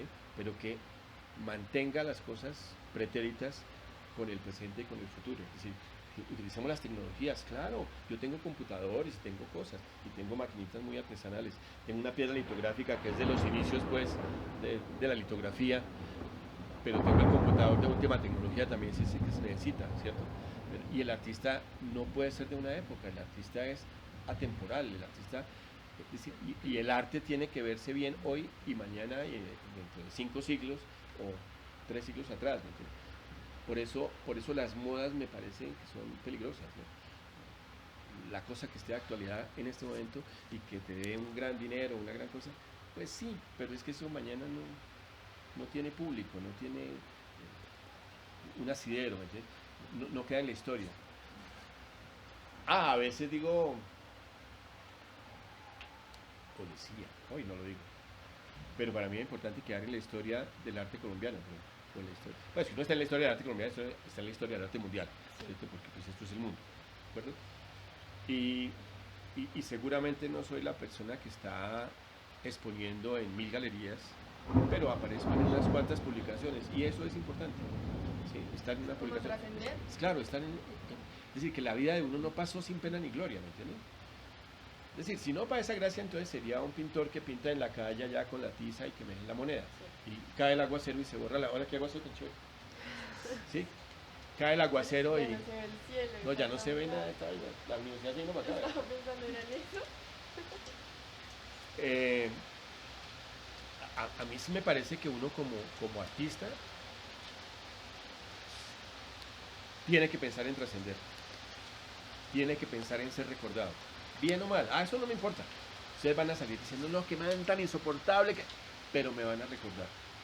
¿Sí? Debería ser. O salen y dicen, no, ¿con quién estamos? No, con nadie.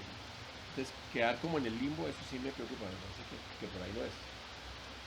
O sea, aquí no se trata de si produce uno mucho o produce poco, no, trascienda de alguna manera.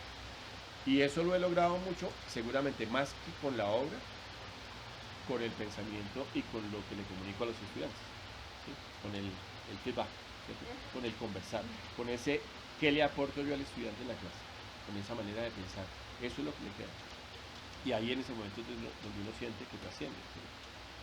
También es muy rico que hoy por el Facebook habla alguien y me dice, Enrique, que estás dictando un curso en los Andes, yo quiero ponerte de profesor otra vez, me parece una maravilla. Y es una vieja que tuve de estudiante hace como 12 años. Es muy chévere. Y uno de los primeros que se inscribió al curso que voy a dar en educación continuada es una persona que tuve hace como 3 años en clase también. Entonces, es chévere eso, ¿no? Que la gente lo recuerde a uno en ese sentido. Y demás, ¿no? Está bien. Es decir, yo no quiero que me den las gracias por cosas, ¿no es cierto? Y que Doris Salcedo mañana salga. Doris Salcedo es una escultora muy importante, ¿cierto? Una gran trascendencia, la escultora más importante que tiene el mundo hoy por hoy, alumna de la Tadeo y alumna mía en su momento. Pues yo no quiero que ella diga Enrique Hernández fue el que me dio a conocer, no, para nada, ella es ella porque es ella, ¿cierto? Más allá de que hubiera pasado por su vida o no, pero es chévere que a una persona como ella uno le hubiera podido aportar en su momento. No es como pegarse uno a quien está en el éxito en ese instante y uno decir, ese fue alumno mío. A estas alturas de la vida, ustedes se imaginan, hace como 3 años hicimos la cuenta, ya no la volví a hacer, no sé qué tanto habrá crecido, pero después de 40 y tantos años de clases, he tenido más de 25.000 estudiantes, yo solito. Eso no lo tienen muchos profesores en el país.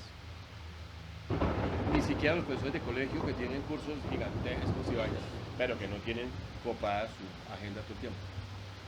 25.000 personas que han escuchado uno la cháchara es... Claro.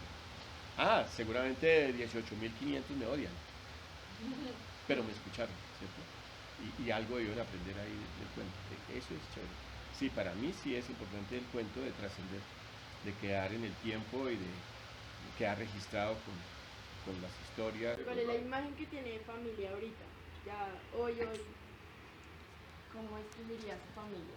No, esa no cambia, esa no cambia. Es decir, la familia es Es una entidad muy importante, pero no necesariamente el concepto familia tiene que ser metido dentro de un determinado espacio, unos cuantos metros cuadrados. ¿Sí? Si yo creo que soy tan papá de mi hija que vive en Washington como de Sara que está aquí. Pero, pues lógico, la distancia, hace una gran cantidad de cosas. O con mi otra hija, Ana María, que vive cerca de donde Sara y seguramente quedan más cerquita y se pueden ver más ellas que yo con ella. ¿Sí me explico? Es decir, el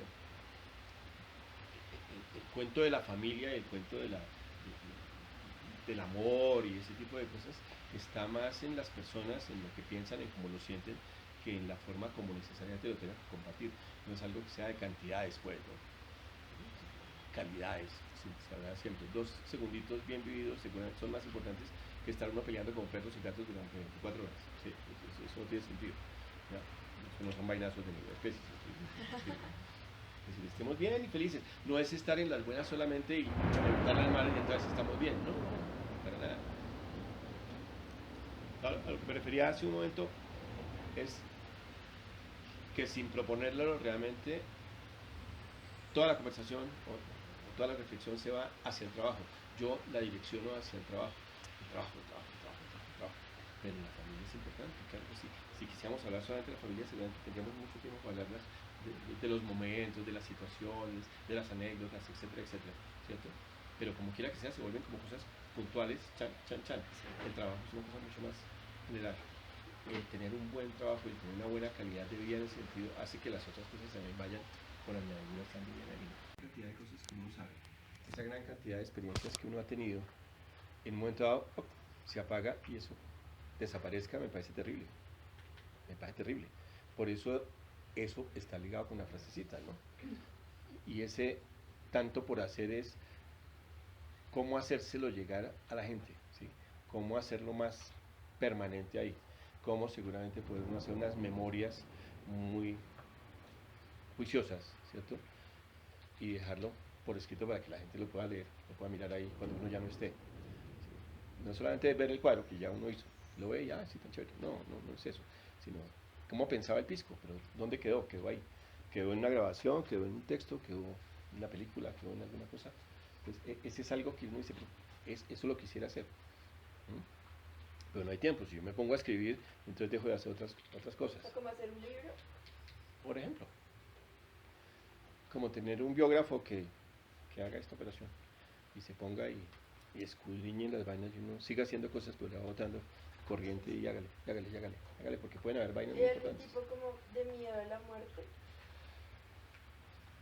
No creo. No creo. Es más bien ese afán y esa preocupación, vuelvo a ser reiterativo. Me muero mañana, me muero dentro de 15 años, lo que sea. Y a veces puede volverse como de cosas materiales, que no es el punto. Es decir, ¿y esa prensita para dónde va a coger? O sea, se va a volver basura cuando con eso se pueden hacer una gran cantidad de cosas, ¿me entiendes? Esas 3, 4, 5, 10 cosas que pueden haber por ahí, que son para hacer vainas, para producir cosas, que es como lo que uno ha hecho durante tanto tiempo, como apague y vámonos, y eso se mete entre una caja y se vuelve chatarra y se fue, porque no hay quien continúe con el cuento. ¿Sí? Entonces, eso puede ser preocupante. Para mí es preocupante. Para mí siempre fue como una terrible, ¿no? Sara no va a seguir haciendo grabado, Ana María no van a hacer más cosas. No sé, eso. Como que las cosas que uno tenga deben quedar en unos sitios que lo sigan explotando. ¿Sí? Como que la colección que uno tiene debe quedar no en la casa de Pedro, ¿me entiendes? Porque en la casa de Pedro la va a ver la mamá de Pedro y el hijo de Pedro, sino tiene que quedar en un museo que a lo mejor sea el museo de ese tipo de cosas, o la casa de la cultura, o lo que sea, que queden las vainas como bien ubicadas. Siempre decía como, es mejor una obra bien regalada que una obra mal vendida. Para mí una obra mal vendida es una obra que puede haberme dado una buena cantidad de plata, pero como tal se acaba pasado mañana. En cambio, una obra que yo te puedo regalar a ti, y tú la pones en el museo tal, y ahí la van a ver por los siglos de los siglos también, pues me parece más interesante. ¿Sí? Entonces, ese tipo de cosas. ¿Y qué les has enseñado a Gabriela, sobre todo tu conocimiento y Ah, sobre tu pregunté la práctica. sala, no sé. No, y toda la parte práctica de tu trabajo que le has enseñado. Sí. Yo pienso que una buena cosa que puedo ver yo desde la distancia con Sara es que Sara tiene per se una buena sensibilidad, unas buenas habilidades, unas destrezas y unas cosas que serán suyas, pues heredadas seguramente de su mamá y mías, lo que sea, pero que en el transcurso de la vida también ella las ha ido alimentando de alguna forma, pero que también ha tenido la independencia para que nadie le diga, por lo menos no de este lado, creo que su mamá tampoco, le diga, usted tiene que pintar, usted tiene que ser artista. No, si ella decidió irse por la antropología y si se decidió irse por la cosa de los escenarios y esas cosas, y el diseño, y dibuja por ahí y hace la cosita y tal, es porque le van haciendo, no porque yo quiera que lo haga y lo tenga que hacer, ¿entiendes? Me parece delicioso cada vez que la veo sentada y hace dos rayitas y allá, callado, chévere, chévere, chévere. ¿Sí? Ahí no tiene nada que ver bonito, feo, grande, chino, no, eso no tiene nada que ver, es hacerlo, ¿sí? Es sacarle partido a la cosa. Y sin proponérmelo como en el caso del estudiante al que le enseño, porque tiene que enseñar la vaina, entonces ahí están las cosas, ¿no? Y mire lo que hago. Yo estoy haciendo alguna cosa con el Nescafé o con cualquier vaina y en el WhatsApp se la mando y digo, mire, y es como, ahí está, ¿no? Ahí está. A ver si de pronto ella le da por coger un tintico y hacer la vaina, y hacer la misma vaina. Ah, el día que lo haga y esté ahí, chévere, entonces ¿por qué no le haces así o le haces así? Y lo voy dirigiendo un poquito, ¿sí? Pero creo que ella ha ido acumulando cosas. En el momento en que se decide hacer algo con eso, lo hace. En el momento en que se decide hacerlo, no, si es que ya lo está haciendo, porque con sus clases tuvo que hacer las cosas de color y las cosas de las maquetas y demás, y ahí salen a reducir una serie de cosas, ¿no? Y sí es una experiencia que va, que va capitalizando de alguna manera. Yo sé que hay personas que tienen sus hijos artistas porque quieren que sean artistas y usted tiene que ser y entonces tiene que sentarse aquí y a lo mejor algunos lo terminan haciendo bien, otros no, pero es como esa obligación que no es el caso acá, no, para nada, si lo quiere hacer, bienvenido si lo hace. Tiene todos los elementos, todas las herramientas, el espacio estará siempre para que haga cosas, etcétera, etcétera, ¿no? Y si quiere venir con alguien, venga con alguien. Eso no era lo que hacíamos con la idea de Tadeo Lab el semestre pasado o antepasado, en la Tadeo, que era un taller abierto, pues si quiere venir con estudiantes de otro lado, venga. Y si no pudieron venir, pues lástima, pero qué rico que hubieran venido más. Y aquí la casa, pues es un espacio chiquito ahora, pero es un espacio que está abierto siempre para que quieren jugar, vengan. Trato de hacer unos cursos, obviamente hay que vivir de las vainas, no hay que cobrar o lo que sea, pero quieren venir un día, muchos días, no es un día, muchos días, y sentarse toda una tarde y aprender a hacer un grabado, aprender a hacer un dibujo, aprender a hacer una vaina, con mucho gusto se los enseño y claro, es rico que lo hagan. Volverlo un sitio de estudio donde la gente conversa y chévere, ese tipo de vaina me parecen del carajo. Se me ocurrió otra pregunta. Dale, dale. Como que, no sé, como valores o principios cree usted que buscó siempre inculcarle a las hijas. O sea, que diga, no les puede faltar esto de mi parte o algo así. Yo pienso que uno tiene que ser es como fiel a sí mismo, ¿cierto? Como que fundamentalmente eh, creer en uno, eso es fundamental. Creer en lo que uno hace y tenerle fe y ponerle fe al cuento. A muchas personas pueden pensar, no, pero por ahí no es, déjelo que explore, déjelo que investigue, déjelo que si se ha de caer, se caiga. Ah, no es que si ve el abismo, entonces usted sabe que no lo deje caer en ese sentido, ¿cierto? Pero darle autonomía al personaje, eso me parece que es muy importante. Que, que, que es lo que en muchos casos hoy en día falta y es a donde apuntaba el presente y el futuro, que era autonomía. Las universidades apuntan a ser autónomas. Los estudiantes en sus diferentes carreras se supone que deben ser autónomos en los cuentos, pero eso está mal manejado. Uno no puede decirle a una persona tome las llaves del carro así simplemente, sino pues nada, la gente tiene que haber sido criada, estructurada en un ambiente autónomo. Es decir, tú no puedes llegar a ser autónomo en el quinto semestre de la universidad, no, tú tienes que haber comenzado en el preescolar, ¿cierto? y en el jardín infantil, y en la primaria, y en el bachillerato, y lo que sea, y es manejar esas cosas con la autonomía. Tener criterio para saber, yo hago esto porque me conviene, porque me sirve, porque me gusta, por lo que sea, y tener la capacidad de discernir y de decantar qué es lo que quiere hacer con su vida y demás. Y en esa medida creo que ese, si es un aporte muy chiquito, ese debería ser el aporte para estas chinas. ¿Sí? ¿Qué fue eso? Sean, fundamentalmente sean. Y traten de ser lo menos dependientes posible. ¿Sí? Sin, Pero no, dependientes económicamente. en todos o- los sentidos, en todos los sentidos. Pero es que, pero es eso, o sea, digamos, yo de chiquita, colegio, lo que sea, yo me tiraba materias o lo que sea, y obviamente era el regaño, pero más allá de un castigo, lo que sea, era como, recupere. O sea, ustedes, porque yo siempre estaba solo en la casa, por ejemplo, que los dos trabajaban mucho. Entonces era como, si usted llega a su casa a ver televisión, no hacer tareas, eso ya es decisión tuya. ¿Sí? Porque nadie lo puede estar controlando tampoco, entonces que ni si lo castigamos que no puede ver televisión, como si no está nadie en la casa mirando y no está viendo televisión. Entonces llega un punto en que uno también, o sea, uno ha tenido sus épocas de vacancia y todo, pero también que uno se avispa y uno dice, ya, es que tengo que pasar a hacer las cosas yo, porque es por mí, y ya. Y así ha sido desde chiquita y pues ya en adelante siempre fue así. Claro, y evidentemente ese espacio-tiempo era importante, fue importante. El llegar con los 4, 5, 6, no sé si 9 logros perdidos y decir, se la cagada esta vaina, se perdió la plata, se perdió el año, se perdió. Creo que el que menos, no sé si por responsable o por no responsable, no tengo ni idea, pero el que menos problema le ponía era yo con el cuento, ¿no? O sea, ¿qué fue lo que pasó?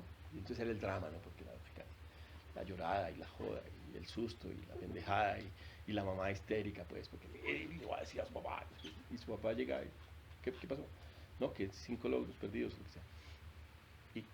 ¿Y cuáles fueron? Este. ¿Y por qué? ¿Por qué fue? No, porque no estudiaba. Usted tiene la respuesta. Entonces, si ya tiene la respuesta, pues capitalícela, hágale. ¿Sí? No es desentenderme, sino es, hágale. Y cuando había que el tiempo y el espacio para ayudar en la vaina, con mucho gusto lo hacía. Es decir, hasta meterme en matemáticas, donde yo soy una bestia para esa joda, pero bruto no soy, ¿cierto? En general, entonces sí, meter la mano y y cómo es, pero ¿cómo es que hacen normalmente eso? Así ya está. Ah, bueno, entonces sí, así. Y ayudar, ¿sí? Pero hasta ahí. Pero hágale, es su problema. De ahí que yo creo que lo que Sara sea hoy en día, así sea muy chiquita, todavía, pero lo que sea hoy, es ella. Lo ha hecho ella y lo ha forjado ella. Y eso me parece importante. Es decir, si mañana le falla a su mamá o le fallo yo y está íngrima sola en la vida, no es alguien que vaya a quedar a la deriva. Sí, Porque como creo, perdida. claro, porque creo que tiene suficientes argumentos y suficientes cosas ya, con la que puede decidir hacer vainas, ¿no? Es decir, perdida en el mundo no va a quedar así como, ¿y qué hago? Ah, tendrá crisis, lógico, como todos, pero es saber tomar decisiones. ¿Será que ya está en edad de hacer esto? Eso lo sabe usted. O sea, usted y su vida, usted y su manera de pensar, usted, no sé, ¿te cree que yo le va a hacer escándalo porque está fumando? ¿Porque fuma más que yo? Y es un ejemplo de tantos. Nada, pues, fume. Si le hace daño, ¿a cuánta gente le ha hecho daño? ¿Cuánta gente se ha muerto por eso? ¿Cuánta gente no? No sé, saque sus propias conclusiones. Es decir, y eso no es ser irresponsable, simplemente, ¡y marica, pero qué le dio, loco! ¿Qué le dio? Es decir, esa parte de la autonomía en el caso de Sara específicamente, pero con Ana María y Joana es lo mismo. Es importante. Son como que tenga unos principios y unos valores de lo bueno, de lo malo, de lo conveniente, de lo oportuno, de lo que sea. Eso es claro, me parece. Ah, mañana concluye que su carrera de antropología no lo es y que la otra tampoco lo es y que quiere estudiar otra cosa. Relajado. Eso que haya hecho no fue perdido. Eso es un aporte, eso es un aprendizaje. Es decir, no tenemos por qué andar contra el tiempo corriendo con que es que me tengo que graduar antes de los 25 años. ¿Y qué? Pues si quiere seguir estudiando y tiene 60, pues siga estudiando, ¿cuál es el problema? Y si no quiere estudiar, no estudie. Así de sencillo. Creo que más de una vez me escuchaste decir eso también y con Ana María Joana lo mismo. Si quieres ser artista, no estudie. fresca. Es decir, no tiene que ir a la universidad a estudiar arte, sino en ese momento, cuando era chiquita, decía, pues, están mis amigos. ¿Quiere pintura? Entonces va con Santiago Cárdenas y hace pintura. ¿Quiere escultura? Va con Ramírez Villamizar y hace escultura. ¿Cómo qué? Como practicante. Y le va a limpiar los pinceles y le va a aflojar las tuercas y con eso va a ir aprendiendo, va a ser un aprendiz del cuento. Y no tiene título. ¿Y para qué quiere el título? Hoy ve uno a la gente con títulos y maestrías y doctorados y no saben hacer un carajo. No tienen ni idea, ¿cierto? Y los autodidactas saben mucho más. Otra frase por ahí. Cada vez creo más en el empirismo y el autodidactismo de nuestros profesionales. ¿Sí? Tú no tienes que ir a la universidad. Tú puedes ser un autodidacta 100%. Y te metes a internet y vas a la biblioteca, pero ponle juicio a lo que hagas. Ponle disciplina a lo que hagas. ¿Sí? Es decir, si ya tú lo estás haciendo, pues métete. Si uno no hubiera pagado en el arte, no hubiera pagado por una carrera una cantidad de millones de pesos, sino eso lo paga en pasajes si se va para París, si se va para Nueva York, le va mucho mejor que ir a sentarse a tener clase o a no tener clase, a que el profesor se enfermó y entonces no vino, a que la clase es con el maestro fulano pero usted nunca lo ve porque tiene un monitor. Entonces, ¿para qué quiero tener a ese profesor, esa eminencia? ¿Con quién vio usted? No, con fulano. ¿Y lo vio alguna vez? No. ¿Y le calificó? ¿Quién sabe? Era con el monitor fulanito que era el que... No, eso no sirve, así no funciona. Así no funciona. Estamos llenos de eminencias que no sirven para nada. Y las universidades se llenan un poco de eso también, ¿no? Como tener muchos nombres, entre comillas, porque se ganó el premio no sé qué, porque la beca sí se más, etc. Y entonces por eso mismo contratan al personaje. Pero en el feedback, en el aporte al estudiante no hay nada de esas vainas, entonces eso no sirve. Eso no sirve. Aprenden más los estudiantes de ellos mismos entre sí que de lo que le está dando el maestro en términos generales. Y cada vez tenemos una información más chiquita. Es decir, tú no te lees el libro completo del fulano, sino el capítulo X del fulano, y solamente con las líneas subrayadas del fulano, y si acaso sabes cómo se llama el fulano. Pero con ese poquitico no puedes tener el conocimiento de lo que te estaba transmitiendo el fulano. Entonces, así no funciona. Entonces, haga poquito si quiere, haga poquito, pero hágalo bien.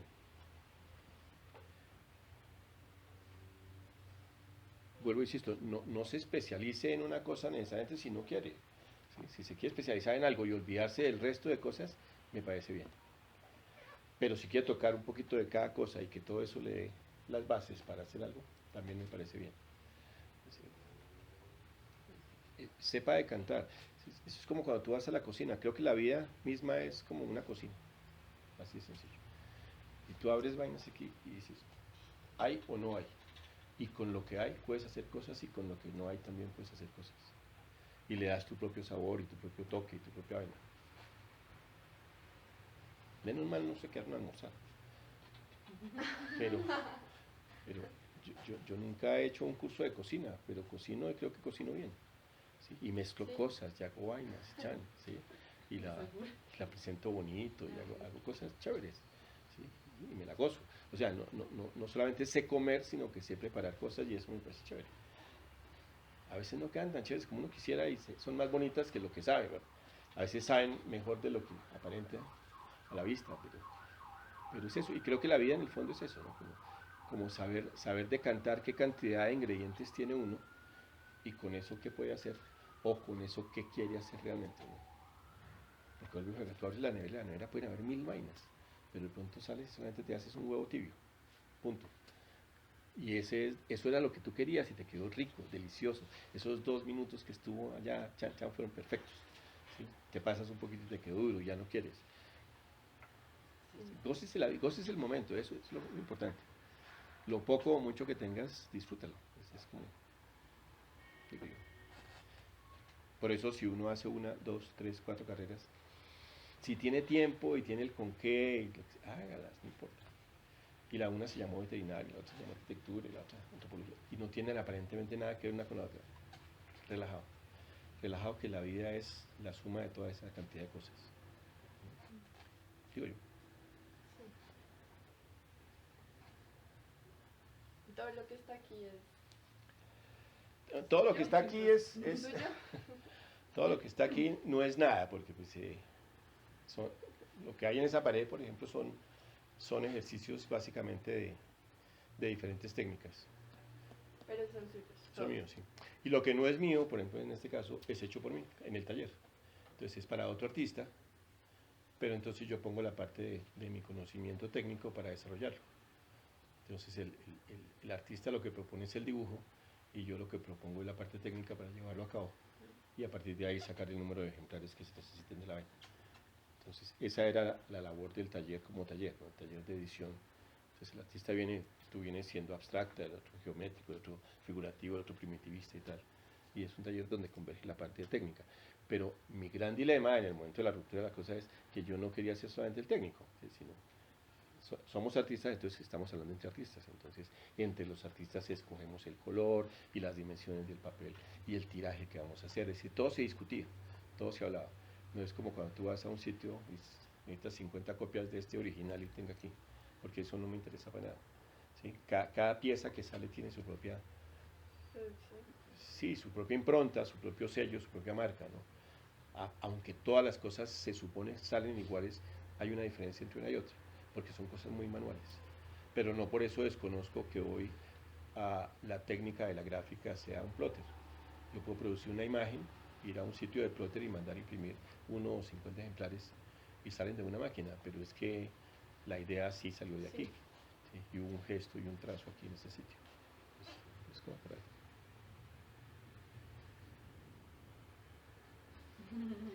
Encaminémosla otra vez para donde era.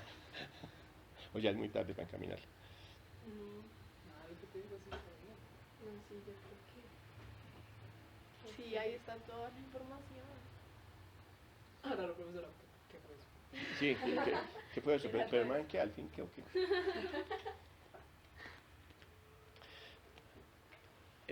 Extracurricularmente, ahí está, al margen de.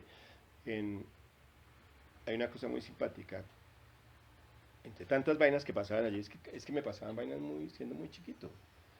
Sí, eso de aprender una técnica. Eso de aprender una técnica muy a los 8 años y cosas de esas, era muy chiquito, ¿cierto? Y tratar de ser independiente muy chiquito, además. Era muy deportista cuando era joven. También. Era muy deportista. Y era un buen deportista. ¿De qué? ¿Sí? Era futbolista. Sí, me gustaba el fútbol. Jugaba muchas vainas, ¿cierto? Pero era futbolista. Y como futbolista tuve una serie de privilegios también con eso.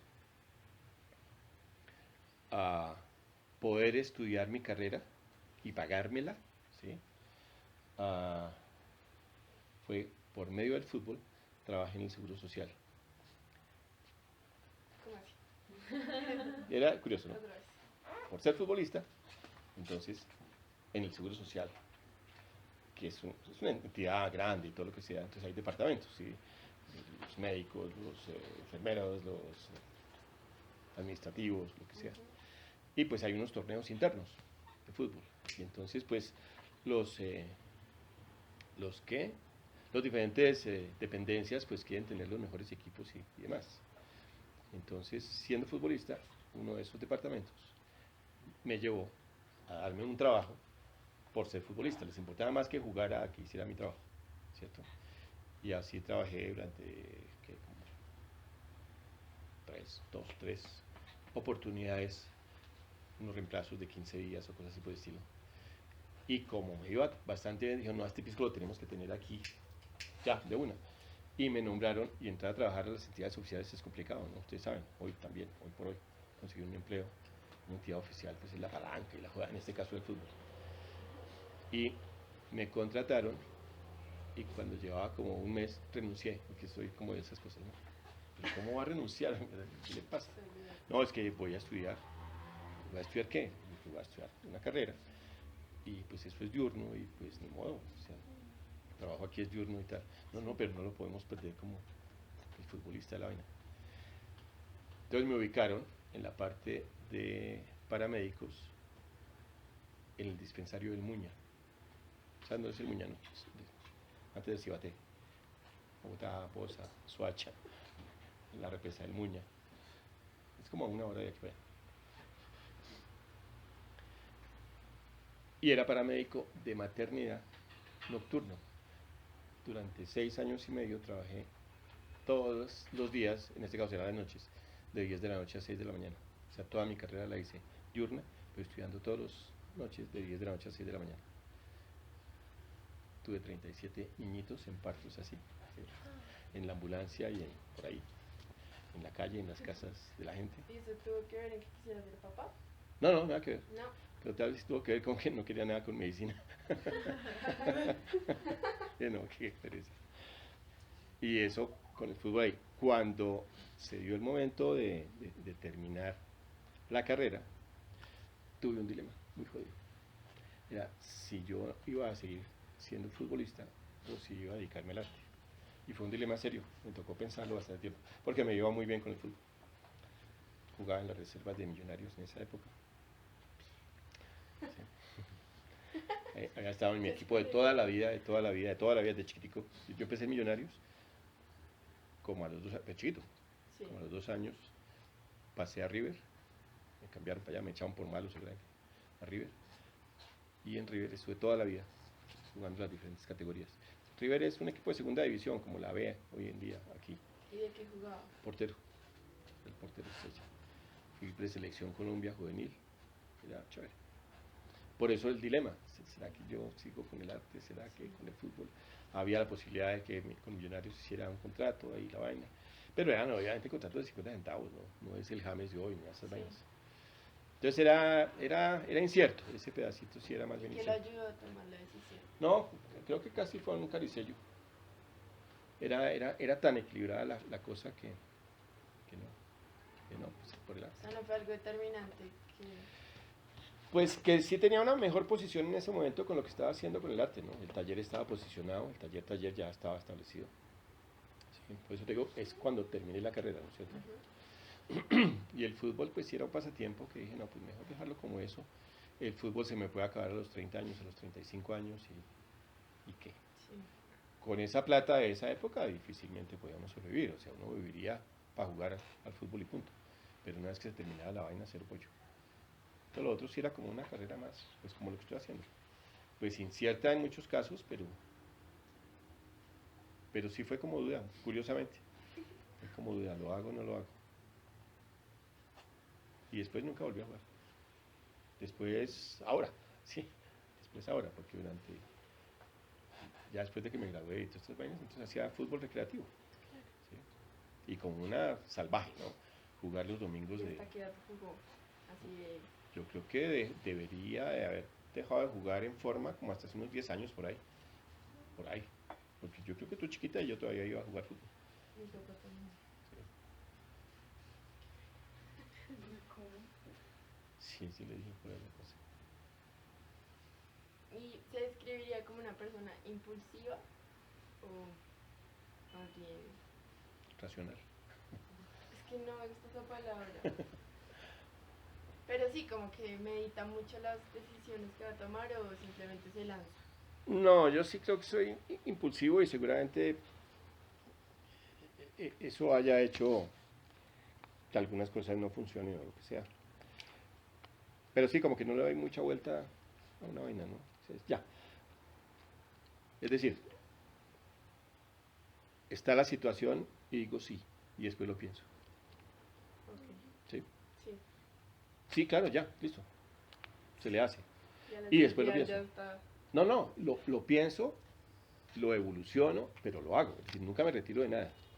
Sí, yo no le saco al cuerpo absolutamente nada. Nunca. Siempre lo hago. Pero tal vez lo impulsivo es eso. Es decir, sí. Es decir, estamos hablando, no sé qué, chan, y la conclusión es que si hacemos una obra de teatro, sí. Ya. Una puesta en escena de esto que acabamos de decir. Sí, listo, acabamos. Entonces te doy el sí. Y ya estoy comprometido y no me echo para atrás. Y después el gallo para hacerla. Pues la hacemos. Y la sacamos adelante y funciona. Sí. No pido permiso, por ejemplo. Ay, no fui yo. No me gusta pedir permiso. Oye. Entonces, por ejemplo, un día hago un proyecto, lo de la tela, no sé qué, y de pronto voy a la universidad, a la decanatura, yo no sé a dónde voy, y digo, voy a montar una tela en ese día. ¿Pero qué? ¿Quién le dijo que la voy a montar? ¿Cuándo? ¿Ahorita? O sea, así. No me gusta pedir permiso. Y eso trae complicaciones, ¿cierto? Pero Complicaciones porque a esos mandos medios no les gusta que uno pase por encima. ¿Sí? Pero es que a mí no me gusta andar pidiendo permiso para que me digan que no.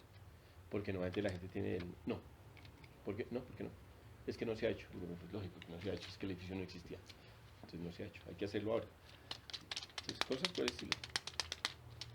Sí, impulsivo, sí, en ese sentido, sí. Si tomo decisiones, sí. Como que mirar para atrás me cuesta trabajo para volver a reconstruir, también.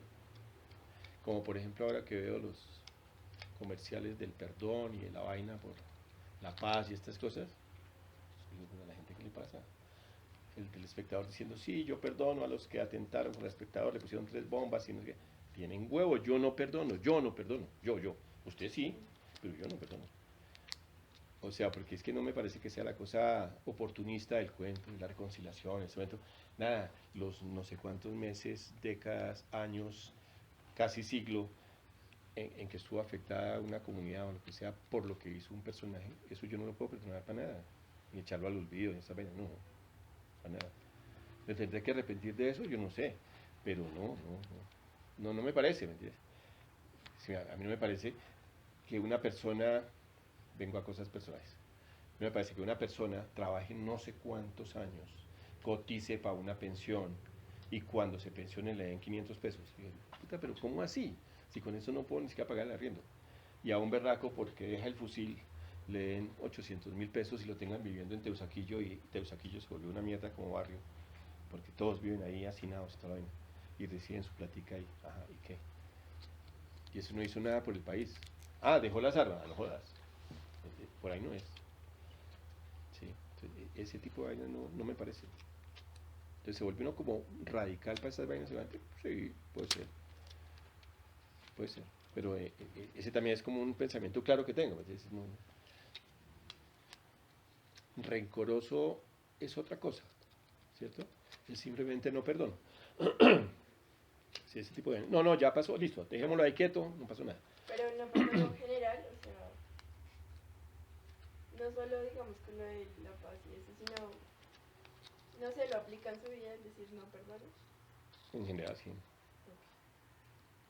A veces es traumático y a veces lleva sus vainas. Y a veces tiene uno que hacer, pues, por cosas naturales. Por decirte algo, esas peloteras familiares que puede uno tener con un hermano. Y dejar de hablar con un hermano durante 15 años. Decir, no hablamos. Y jamás en la vida volvemos a hablar. Y de pronto se alivian las cosas por A o por B, lo que sea, y ya. Listo, y hablamos nuevamente. Pero eso no quiere decir que lo de atrás se borró. No. Es como que hubo una especie de amnistía en el cuento y ya. ¿Sí? Pero que ya no somos los mismos, no somos los mismos. No creo.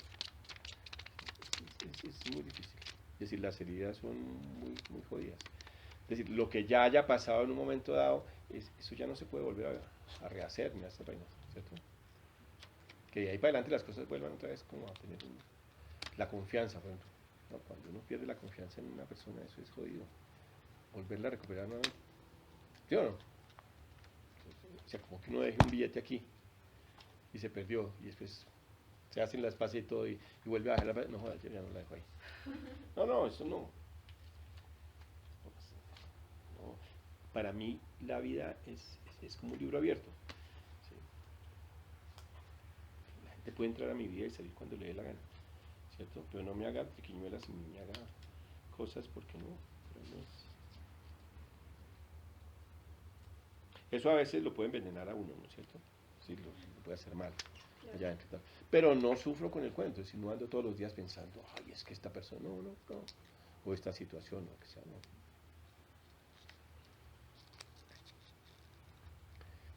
Produzco muchos celos en la gente, por ejemplo. Muchos celos, pero muchísimos. Y de hecho, de los sitios de las universidades donde he salido, incluyendo la Javeriana, en su momento que se han acabado las cosas, no es por mala calidad académica, no es por incumplimiento de ninguna norma, ¿ya? Es por pilo, ¿cierto? Por pilo, porque hago más de lo que tengo que hacer. Y no es por la amor, sino porque hago cosas. Y entonces a los demás les parece que eso es terrible. El jefe no se siente cómodo con que yo haga más de lo que él hace. y soy claro y soy franco, ¿no? Relajado, déjeme hacer. Usted sigue siendo el director, usted sigue ganándose lo que se gana, déjeme a mí hacer las cosas. Firme usted los papeles, déjeme hacer. Pero hay un momento en que la gente dice, sí, pero es que este está haciendo demasiado y ya es demasiado evidente que el que lo hace es él, y no yo, entonces es una vez. Chao. Y este no es. Y así me ha pasado en todas partes. Es decir, de hecho el conflicto que tengo hoy, 40 años después de estar en los Andes, y que salgo y entro, es eso, los celos de una persona que siente que siendo profesor titular, categoría 2, ¿no? ¿Qué mierda? ¿Sí? Siente que lo que hace no es nada frente a lo que yo hago. Y entonces, pero como es titular, entonces siente que, chao, después de 40 años me dicen chao. ¿Por qué? Y empiezan a inventarse unas disculpas que no tienen nada que ver, nada que ver. Hoy justamente que fui, después de unos días, hablaba con el personaje coordinador, que es con el que tengo que coordinar para sacar algunas vainas de allá, lo que sea. Decía, es que no encontraron una cosita así grande para decir, usted se va de la universidad. No, determinaron que entonces mi clase es anual. Pues para ver si yo me aburro y entonces este semestre no doy clases, entonces el próximo me toca nuevamente, pero a lo mejor si tengo ocupaciones no voy. ¿Sí? Entonces ya, no me vuelven a ver. Entonces deciden que es que mi clase es muy contaminante. Digo, puta, si el más ecológico de todos soy yo. Y el que está buscando el equilibrio y las vainas soy yo. O sea, pero esa persona siente que yo soy un peso para esa persona. Pero ¿por qué si ni siquiera nos vemos? Yo tengo usted nunca fue a la universidad. Yo trabajo en los Andes, pero trabajo afuera. O sea, allá está la universidad, el eje ambiental, y yo soy un edificio aquí enfrente. O sea, no tengo ni siquiera que entrar de allá. O sea, no me veo con nadie más allá de mis estudiantes y para de contar. Una gran independencia. Entonces ni siquiera me veo con ese personaje. Pero siente que hay un paso animal grande ahí. Son vainas absurdas. Durante 4 años le estuve trabajando al énfasis en gráfica, a crear un énfasis en gráfica en la universidad. Y arrancó este semestre el énfasis en gráfica. Pero como yo lo propuse, no tiene validez, porque soy un catedrático. Entonces ahora, esa persona lo vendió con mis ideas, ¿cierto? Y empezó el énfasis en gráfica. Y me sacan a mí por... Es absurdo. Y entonces me reclaman, es que usted lo publicó. Y digo, pues claro que lo publiqué. Pero es que usted no tenía permiso para publicar. Le digo, pero ¿por qué no? Si yo puedo publicar lo que es mi pensamiento. ¿Sí? Y estructuro la vaina, organizo y todo. Y es que usted le dijo a los estudiantes, pues claro, porque eso estaba haciendo parte de cómo hacemos para que la gente se vaya por ese lado. Si no se lo comunico a la gente, entonces ¿cómo creamos el énfasis? Entonces, estando yo afuera, ahora sí la persona dice, yo soy el énfasis en gráfica. Entonces, es absurdo. Así es la vida. Así es la vida, así es la vida. Así es la vida.